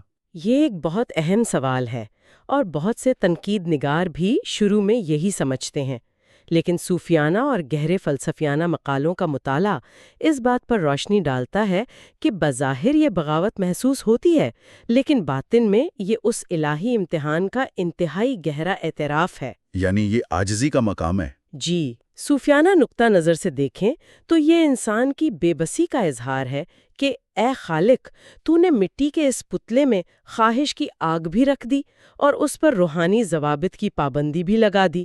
یہ تقدیر اور انسانی مرضی کے درمیان وہ کشمکش ہے جس سے ہر سالک یعنی سچائی کا سفر کرنے والے کو گزرنا پڑتا ہے۔ انسان کو اس دنیاوی حسن کے درمیان رہتے ہوئے اپنے نفس کی تربیت کرنی ہوتی ہے۔ یہ محض شکایت نہیں بلکہ اپنے عجز، اپنی انتہائی کمزوری کا اقرار ہے۔ یہ بتانا ہے کہ اے خدا، میرے بس میں کچھ نہیں، یہ جام ٹیڑھا ہے اور میں اسے تیرے کرم کے بغیر چھلکنے سے نہیں روک سکتا۔ عجز کا یہ اقرار اور اپنی کمزوری کو مان لینا واقعی انسان کے غرور کو توڑتا ہے۔ اور اسی نقطے سے ایک اور سوال جنم لیتا ہے جو ہماری نشست کو اگلے پڑاؤ تک لاتا ہے۔ جی بتائیے۔ اگر انسان اتنا ہی کمزور ہے اور اس ٹیڑھے جام سے کچھ نہ کچھ چھلک ہی جاتا ہے، یعنی اس سے غلطیاں ہو جاتی ہیں، تو پھر وہ اس خالق کے سامنے پیش کیسے ہوگا؟ ہماری ریسرچ کا ایک بڑا حصہ خیام کو اپنے دور کے سخت گیر اور روایتی مذہبی رویوں کا سب سے بڑا ناقد مانتا ہے۔ وہ اس تاجرانہ سوچ کو چیلنج کرتے ہیں جہاں نیکیوں کے بدلے جنت خریدی جاتی ہے۔ بالکل، ذرا خیام کا یہ تصور رحمت ملاحظہ کریں جو انہوں نے پیش کیا ہے۔ خیام اسی سطحی اور تاجرانہ سوچ کو توڑتے ہوئے خالق سے کس طرح ہم کلام ہوتے ہیں، سنیے گا۔ یا رب تو کریمی وہ کریمی کرم است، آسی زچو رو برون ز باغ ارم است، بطاعتم ار بخشی آنیست کرم، بمعصیتم اگر بخشی کرم است۔ اے میرے رب، تو کریم ہے اور کرم کرنا تیری سب سے بڑی صفت ہے، تو پھر یہ گناہگار تیرے باغ آرم یعنی جنت کے دروازے سے باہر کیوں کھڑا ہے؟ اگر تو میری عبادتوں، میرے سجدوں کے بدلے مجھے بخشے گا تو یہ کرم تو نہ ہوا، یہ تو میری مزدوری کا صلہ یا ایک لین دین ہوا۔ ہاں، یہ تو تجارت ہوئی۔ ہاں، اگر تو میری نافرمانی اور میری تمام تر کمزوریوں کے باوجود مجھے بخش دے تو بے شک یہی تیرا اصل کرم ہے۔ اس ربائی کی ریسرچ کرتے ہوئے یہ بات سامنے آئی کہ خیام دراصل ثواب اور عذاب کے اس روایتی کھاتے پر ایک بہت بڑا سوالیہ نشان لگا رہے ہیں جو انسان کو ہمیشہ خوف میں مبتلا رکھتا ہے۔ بے شک۔ اور یہیں خیام کی روحانی سرمستی اپنے عروج پر نظر آتی ہے۔ مختلف ماہرین اس پر متفق ہیں کہ صوفی کی نظر میں اور خیام کے اس فلسفے میں خدا کوئی دکاندار یا تاجر نہیں ہے جس کے ساتھ ہم نیکیوں اور جنت کا سودا کریں۔ اگر انسان نے کچھ دیا اور بدلے میں کچھ لیا تو اس میں کرم کہاں سے آ گیا؟ وہ تو آپ کا حق بن گیا۔ سچا کرم تو وہ ہے جو کسی استحقاق کے بغیر ملے، جو انسانی کمزوریوں، لغزشوں اور اس کے ٹوٹے ہوئے وجود کے باوجود اس پر بارش کی طرح برسے۔ تو اس سب کا اصل مقصد کیا ہے؟ مطلب اگر کوئی تنقیدی زاویے سے دیکھے تو کیا اس کا یہ مطلب نہیں نکالا جا سکتا کہ انسان کو عمل کرنے کی ضرورت ہی نہیں؟ کیا یہ گناہ کی کھلی ترغیب نہیں ہے؟ ہرگز نہیں، اور یہی وہ مقام ہے جہاں اکثر لوگ خیام کو سمجھنے میں غلطی کرتے ہیں۔ مقالوں کا باریک بینی سے جائزہ لیا جائے تو معلوم ہوتا ہے کہ یہ ربائی خوف کی جگہ عشق اور امید کا ماڈل قائم کرتی ہے۔ یہ انسان کو بتاتی ہے کہ خالق کی رحمت اس کے گناہوں سے کہیں زیادہ وسیع ہے۔ جب انسان کو یہ گمان ہو جاتا ہے کہ وہ اپنے سجدوں کے زور پر جنت میں جائے گا تو اس میں ایک طرح کا روحانی تکبر آ جاتا ہے۔ خیام اسی تکبر کو توڑتے ہیں. جب انسان یہ سمجھ لیتا ہے کہ اس کی اپنی عبادتوں کی کوئی حیثیت نہیں اور اس کا سارا دار و مدار صرف اور صرف اس کی رحمت پر ہے تو وہ اندر سے بالکل ٹوٹ جاتا ہے. اور صوفیہ کہتے ہیں کہ ٹوٹا ہوا دل خدا کو سب سے زیادہ پسند ہے. وہ پھر خوف کے مارے سجدہ نہیں کرتا بلکہ محبت اور شکر گزاری سے خدا کی طرف دیکھتا ہے. یہ بات واقعی دل کو لگتی ہے کہ جب یہ خوف ختم ہو جاتا ہے کہ میرا کیا بنے گا اور انسان رحمت الہی پر مکمل بھروسہ کر لیتا ہے تو پھر وہ ماضی کے پچھتاووں اور مستقبل کے اندیشوں سے نکل کر آج میں اس لمحہ موجود میں آ جاتا ہے. ہماری ریسرچ کا ایک بہت بڑا حصہ خیام کو حال کا شاعر تسلیم کرتا ہے. جی، لمحہ موجود کا شاعر. اس سے پہلے کہ موت کی وہ ابدی نیند جس کا ذکر ہم نے شروع میں کیا تھا ہمیں آ لے، خیام ہمیں کس طرح جھنجھوڑ کر جگاتے ہیں. وہ بیداری کا پیغام ایک بہت ہی خوبصورت اور کائناتی منظر کشی سے دیتے ہیں. ساکی علم سیاہ شب صبح ربود، برخیز و مئے مغانہ راں دردہ زود، بکشائے زہم دو نرگس خواب آلود، برخیز کے خفتنت بسی خواہد بود. اے ساکی، دیکھ صبح نے رات کے سیاہ پرچم کو چھین لیا ہے، تاریکی مٹ گئی ہے. اٹھ اور جلدی سے وہ مغان کی میں میرے جام میں ڈال دے. اپنی اس نیند سے بھری ہوئی نرگسی آنکھوں کو کھول، بیدار ہو جا. اٹھ جا، کیونکہ آگے چل کر مٹی کے نیچے تجھے بہت لمبی نیند سونا ہے. میں ایک ریسرچ پیپر پڑھ رہی تھی جس نے اس ربائی کا موازنہ ایکہارٹ ٹولے کی مشہور کتاب دی پاور آف ناؤ کے تصورات سے کیا تھا. کیسے صدیوں پہلے خیام ہمیں بتا رہے تھے کہ اصل زندگی صرف اور صرف یہ لمحہ ہے. بالکل. اور یہاں جو بات سب سے زیادہ قابل غور ہے وہ علامات کا باطنی استعمال ہے. محققین بتاتے ہیں کہ یہاں صبح کوئی عام دن کا چڑھنا نہیں ہے، یہ روحانی بیداری کا شعور کے روشن ہونے کا استعارہ ہے. اور رات کا سیاہ پرچم ہماری جہالت اور غفلت کی تاریکی ہے. جی، اور مئے مغانہ وہ روحانی حقیقت یا حال کا لمحہ ہے جسے پینے کی، جسے اپنے اندر پوری شدت سے اتارنے کی دعوت دی جا رہی ہے. اور وہ جو خواب آلود آنکھوں کا ذکر ہے اسے ہم ماڈرن انسان کی روزمرہ زندگی سے کیسے جوڑ سکتے ہیں؟ وہ خواب آلود آنکھیں ہماری موجودہ غفلت ہیں. ہم اس مادی دنیا میں چلتے پھرتے تو ہیں، ہم دفتر جا رہے ہیں، کام کر رہے ہیں، لیکن در حقیقت ہم خواب غفلت میں سو رہے ہیں. خیام یہاں ایک دردمندانہ اپیل کر رہے ہیں کہ اے انسان، جس زندگی بہت مختصر ہے، لمحہ موجود کو پوری طرح جینا اور سمجھنا ہوگا.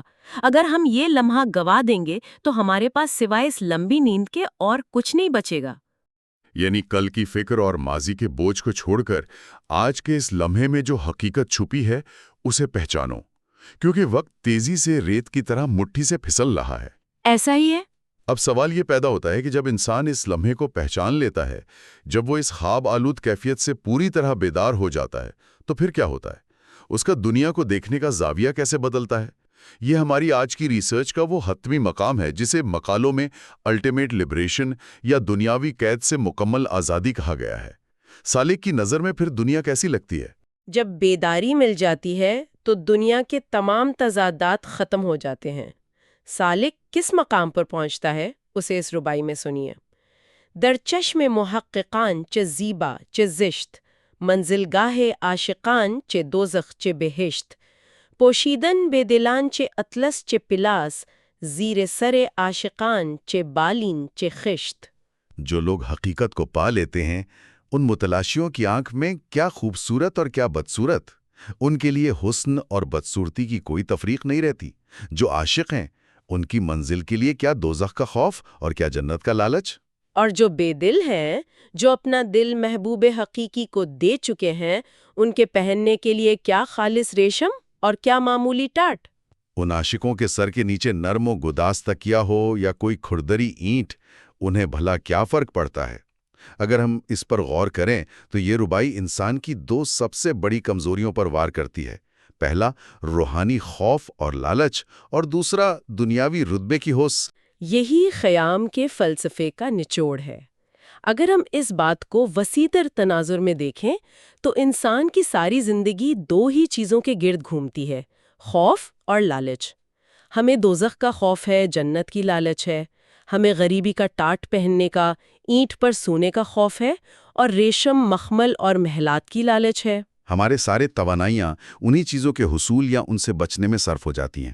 اور بیداری کا مطلب یہ ہے کہ انسان ان دونوں قید خانوں سے باہر آ جائے. یعنی وہ اس خوف اور لالچ سے بالاتر ہو جائیں۔ بالکل، جب انسان شعور کی اس بلند ترین منزل پر پہنچ جاتا ہے جسے صوفیہ فنا کہتے ہیں، جہاں اسے ذات حق مل جائے اور وہ حال کے لمحے سے جڑ جائے، تو یہ تمام ظاہری تفریق بے معنی ہو جاتی ہیں۔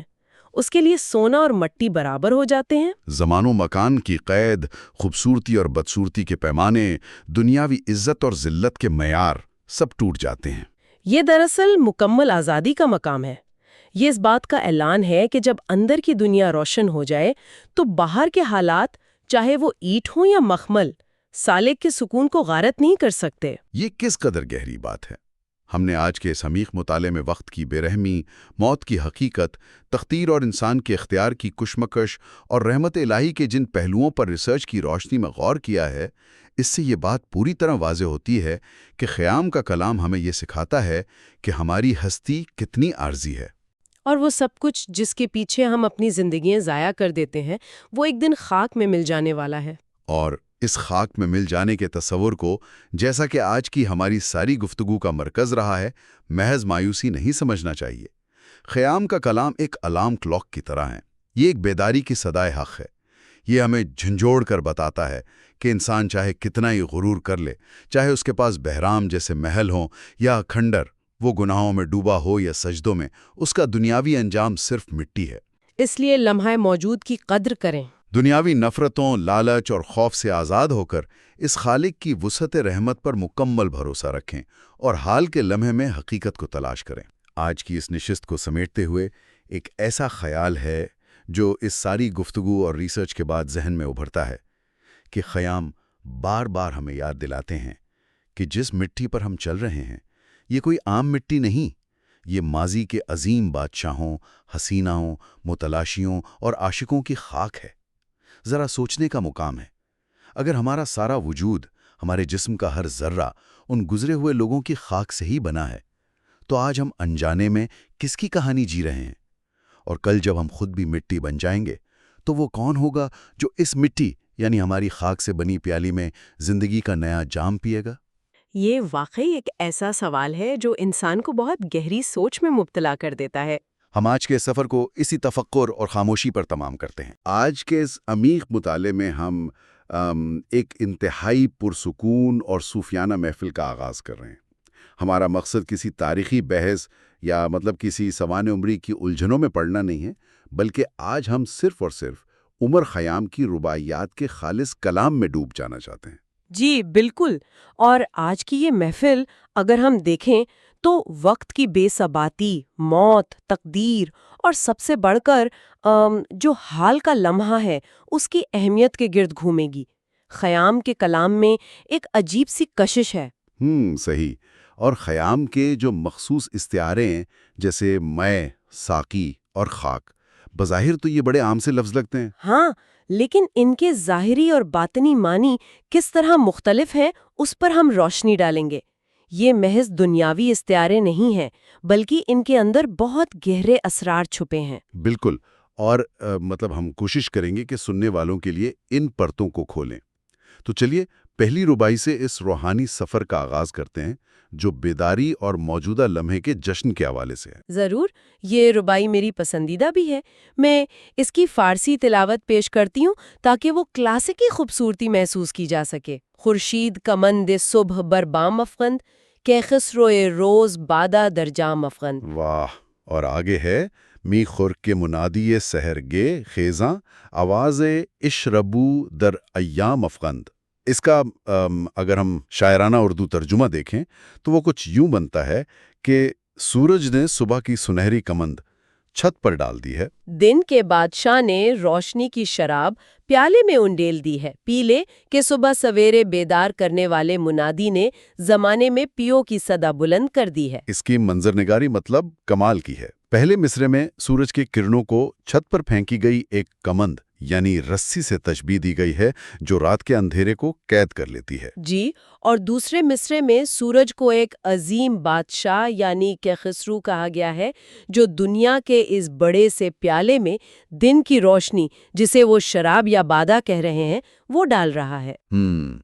اور تیسرے اور چوتھے مصرے میں صبح کی آذان یا منادی کی آواز کا ذکر ہے جو روح کو غفلت کی نیند سے جاگنے کا اور زندگی کے پیالے کو پینے کا بلاوا دے رہی ہے۔ بالکل۔ اگر ظاہری معنی دیکھیں تو خیام نے صبح کے اس روشن منظر کو ایک جشن میں بدل دیا ہے اور موجودہ لمحے میں جینے کی بڑی خوبصورت ترغیب دی ہے، لیکن اس کا ایک گہرا صوفیانہ پہلو بھی ہے۔ وہ صوفیانہ پہلو کیا ہے؟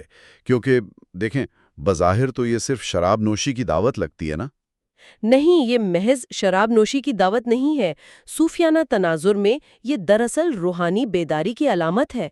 یہ جو روشنی ہے یا جسے بادہ کہا گیا ہے، یہ روحانی علم کو ظاہر کرتی ہے۔ اچھا، یعنی منادی کی آواز ایک الہی پکار ہے جو انسان کو پکار رہی ہے؟ بالکل درست۔ وہ پکار انسان کو وقت یعنی ایام کی قید سے نکلنے کا کہہ رہی ہے۔ وہ بلا رہی ہے کہ ماضی اور مستقبل کے اندیشوں سے نکلو اور ابدیت کے لمحے کو محسوس کرو، جسے ہم روحانی سرشاری کا مقام کہتے ہیں۔ یہ تو بہت گہری بات ہے۔ مطلب ہم آج کے دور میں مائنڈ فلنس یا حال میں جینے کو کتنی اہمیت دیتے ہیں، لیکن خیام صدیوں پہلے اسی بیداری کی بات کر رہے تھے۔ اور یہی ان کی فکری عظمت ہے۔ وہ انسان کو غفلت کے اندھیرے سے نکال کر الہی نور کی طرف لانا چاہتے ہیں۔ صحیح، لیکن جب ہم حال میں جینے کی بات کرتے ہیں تو انسان کو یہ حقیقت بھی تو معلوم ہے نا کہ ایک دن موت آنی ہے۔ اس فنا کے احساس کے ساتھ کوئی خوشی سے کیسے جی سکتا ہے؟ یہی وہ مقام ہے جہاں خیام ہمیں اپنی اگلی ربائی کی طرف لے جاتے ہیں۔ وہ موت کے سائے سے گھبراتے نہیں ہیں، بلکہ اسے تسلیم کر کے زندگی کو معنی دیتے ہیں۔ ہاں، اس دوسری ربائی کا حوالہ جو فنا کا احساس اور خاک کے انجام پر مبنی ہے، وہ کیا ہے؟ وہ ربائی کچھ یوں ہے: از دفتر عمر پاک می بعید شد، وز دست اجل ہلاک می بعید شد، اے ساقی محلقات تو خوش خوش مارا، آب بردے کے خاک می بعید شد۔ بہت خوبصورت۔ اس کا ترجمہ یہ ہے کہ زندگی کے دفتر سے ایک دن مٹ جانا ہوگا، موت کے ہاتھوں بالآخر ہلاک ہونا ہوگا۔ اے چاند سے چہرے والے ساقی، تو خوشی خوشی ہمیں وہ آب حیات پلا دے کہ ہمیں انجام کار خاکی ہونا ہے۔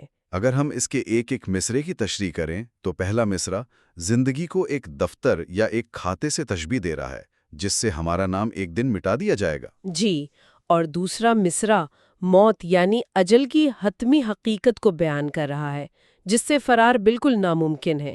ہم سب نے موت کا ذائقہ چکھنا ہے۔ اور تیسرے مصرے میں ساقی کی طرف ایک التجا کی گئی ہے۔ ساقی، جسے ہم محبوب یا روحانی مرشد بھی کہہ سکتے ہیں، جس کا چہرہ چاند کی طرح روشن ہے۔ بالکل۔ اور چوتھے مصرے میں یہ اٹل حقیقت آشکار ہوتی ہے کہ چونکہ ہمارا انجام خاک ہے، اس لیے ہمیں اسی زندگی کا پانی یا مے پینا چاہیے۔ مجھے اس بات پر بڑی حیرت ہوتی ہے کہ خیام موت کے ڈر سے مایوس نہیں ہوتے، بلکہ وہ اس حتمی انجام کو سامنے رکھ کر حال میں ساقی سے تعلق قائم کرنے پر زور دیتے ہیں۔ یہی تو خاک کا عظیم استعارہ ہے۔ یہ انسان کی بے بسی اور زندگی کی فنا کا نوحہ بھی ہے، اور ساتھ ہی تقدیر کے سامنے سر تسلیم خم کرنے کا ایک بہت خوبصورت اظہار بھی ہے۔ صوفیانہ تناظر میں کیا ہم اسے موت سے پہلے فنا فی اللہ کی حالت تک پہنچنے کا اشارہ سمجھ سکتے ہیں، کیونکہ وہ دنیاوی فکروں سے آزاد ہونے کی بات کر رہے ہیں؟ 100% ایسا ہی ہے۔ جب ظاہری جسم نے مٹی ہی بننا ہے تو کیوں نہ اس سے پہلے ہی ہم اپنی انا کی دیواریں گرا دیں، اپنے وجود کو خاک کر دیں۔ یہ موت سے فرار نہیں، موت کو گلے لگا کر ابدیت پانا ہے۔ واہ، یعنی اپنے وجود کو مٹا کر ایک بڑی حقیقت میں گم ہو جانا۔ لیکن انسان کی جو عقل ہے وہ ہمیشہ حساب کتاب کرتی ہے، محتاط رہنے کا کہتی ہے۔ ہم اتنی آسانی سے خود کو حوالے نہیں کر پاتے۔ اور اسی اندرونی کشمکش کا ذکر ان کی تیسری ربائی میں ہے، جہاں عقل اور عشق کا ایک انتہائی کلاسیکی تصادم نظر آتا ہے۔ ہاں، وہ ربائی جو کہتی ہے، پیرانہ سرم عشق تو دردام کشید، ورنہ ز کجا دست منو جام نبید۔ او توبے کے عقل داد جانن بشکست، وہ جامے کے صبر دوخت ایام درید۔ اس کا مفہوم کچھ یوں ہے کہ بڑھاپے میں تیرے عشق نے مجھے اپنے جال میں کھینچ لیا، ورنہ میرے ہاتھ میں یہ شراب کا پیالہ کہاں ہوتا۔ وہ توبہ جس کی عقل نے تلقین کی تھی، محبوب نے توڑ دی، اور وہ لباس جسے صبر نے سیا تھا، زمانے نے پھاڑ دیا۔ پہلے مصرے میں تو سیدھا سیدھا اقرار ہے کہ عمر کے آخری حصے میں، یعنی پیرانہ سری میں، عشق کی گرفت میں آ گئے ہیں۔ جی، اور دوسرا مصرع اس بات کی دلیل ہے کہ اس عمر میں جام پکڑنا صرف عشق کے غلبے کی وجہ سے ہے، یہ کوئی جوانی کی کچی جذباتیت نہیں ہے۔ اور تیسرا اور چوتھا مصرع تو انتہائی طاقتور ہے، جہاں عقل کی دیوی توبہ کو محبوب کی یعنی جانان کی کشش توڑ دیتی ہے۔ بالکل، عقل انسان کو محتاط کرتی ہے، ڈراتی ہے، توبہ کرواتی ہے، لیکن جب عشق حقیقی کا ظہور ہوتا ہے تو عقل کے تمام بنائے ہوئے ضابطے ریزہ ریزہ ہو جاتے ہیں۔ اور وقت کی طاقت کا بھی تو ذکر ہے نا۔ وقت یا ایام انسان کے صبر اور برداشت کے سارے پردے چاک کر دیتا ہے۔ ایسا ہی ہے، یہ ربائی ایک شدید جذباتی اور روحانی سرشاری کو ظاہر کرتی ہے، جہاں انسان اپنی تمام تدبیریں چھوڑ کر اپنے آپ کو مکمل طور پر عشق اور تقدیر کے حوالے کر دیتا ہے۔ یہ واقعی ایک غیری فلسفیانہ بغاوت ہے۔ ہم جتنا مرضی خود کو عقل کے دائرے میں محفوظ کر لیں، عشق تمام حصار توڑ دیتا ہے۔ اور جب یہ حصار ٹوٹتے ہیں، عقل کے پردے ہٹتے ہیں، تب انسان کو معاشرے کی منافقت بھی بالکل صاف نظر آنے لگتی ہے، جو کہ خیام کی چوتھی ربائی کا موضوع ہے۔ وہ ربائی جو منافقت پر طنز اور حقیقی شعور کے بارے میں ہے، اس میں تو خیام کا لہجہ بہت کاٹدار اور بے باک ہے۔ بہت زیادہ۔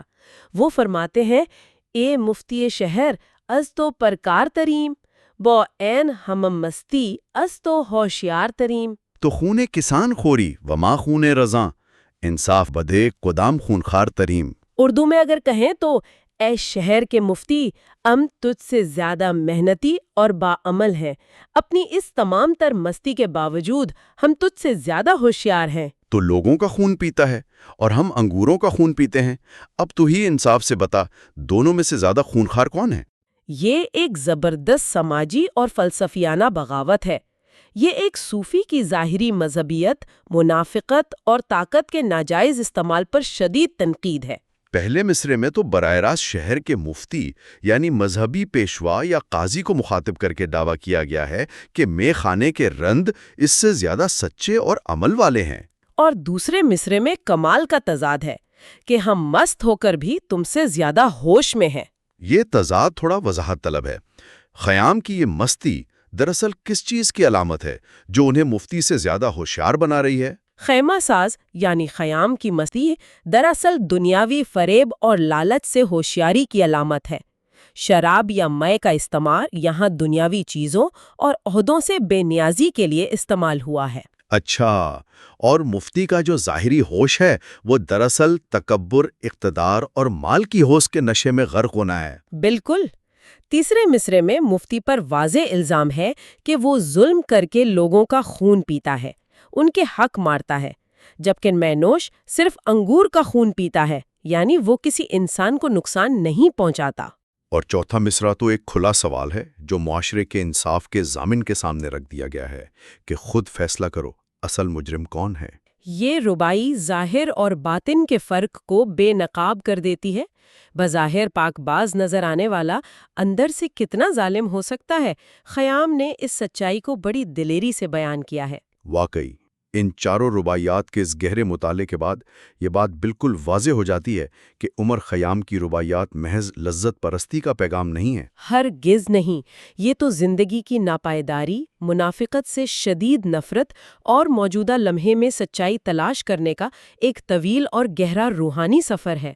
ان کے کلام میں جو کلاسیکی گہرائی اور فکر کی بازگشت ہے وہ روح کو جھنجھوڑ کر رکھ دیتی ہے۔ اسی حوالے سے اس محفل کے اختتام پر میں ایک ایسا غور طلب خیال سامنے رکھنا چاہوں گی جو پچھلی گفتگو سے جڑا ہے لیکن ایک نیا زاویہ پیش کرتا ہے۔ یہ مٹی یعنی خاک اور کمہار کے استعارے کی طرف ایک اشارہ ہے۔ ضرور، وہ خیال کیا ہے؟ جب ہم مٹی کا کوئی پیالہ دیکھتے ہیں یا زمین پر قدم رکھتے ہیں تو کیا ہم کبھی سوچتے ہیں کہ یہ خاک کن عظیم بادشاہوں، کن خوبصورت چہروں اور کن دیوانے عاشقوں کی خاموش راکھ ہے؟ یہ تو بہت دہلا دینے والا تصور ہے۔ یہ زمین جس پر ہم چلتے ہیں وہ خاموشی سے ہمیں یاد دلاتی ہے کہ ہم نے بھی بالآخر اسی کا حصہ بننا ہے۔ بالکل۔ تو اس سے پہلے کہ ہم بھی اس مٹی کا حصہ بنے، کیوں نہ اپنی روح کو منافقت سے پاک کر کے محبت اور سچائی کی شراب سے سیراب کر لیں؟ کیا ہی خوبصورت بات ہے۔ اسی پرسکون اور صوفیانہ احساس کے ساتھ ہم اپنی اس روحانی محفل کا اختتام کرتے ہیں۔ جی، اس کلاسیکی گہرائی کو اپنے اندر اترنے دیں اور اس ازلی سچائی پر غور کرتے رہیں۔ بالکل۔ آج کے اس فکری اور عمیق مطالعے میں شامل ہونے کا شکریہ۔ خدا حافظ۔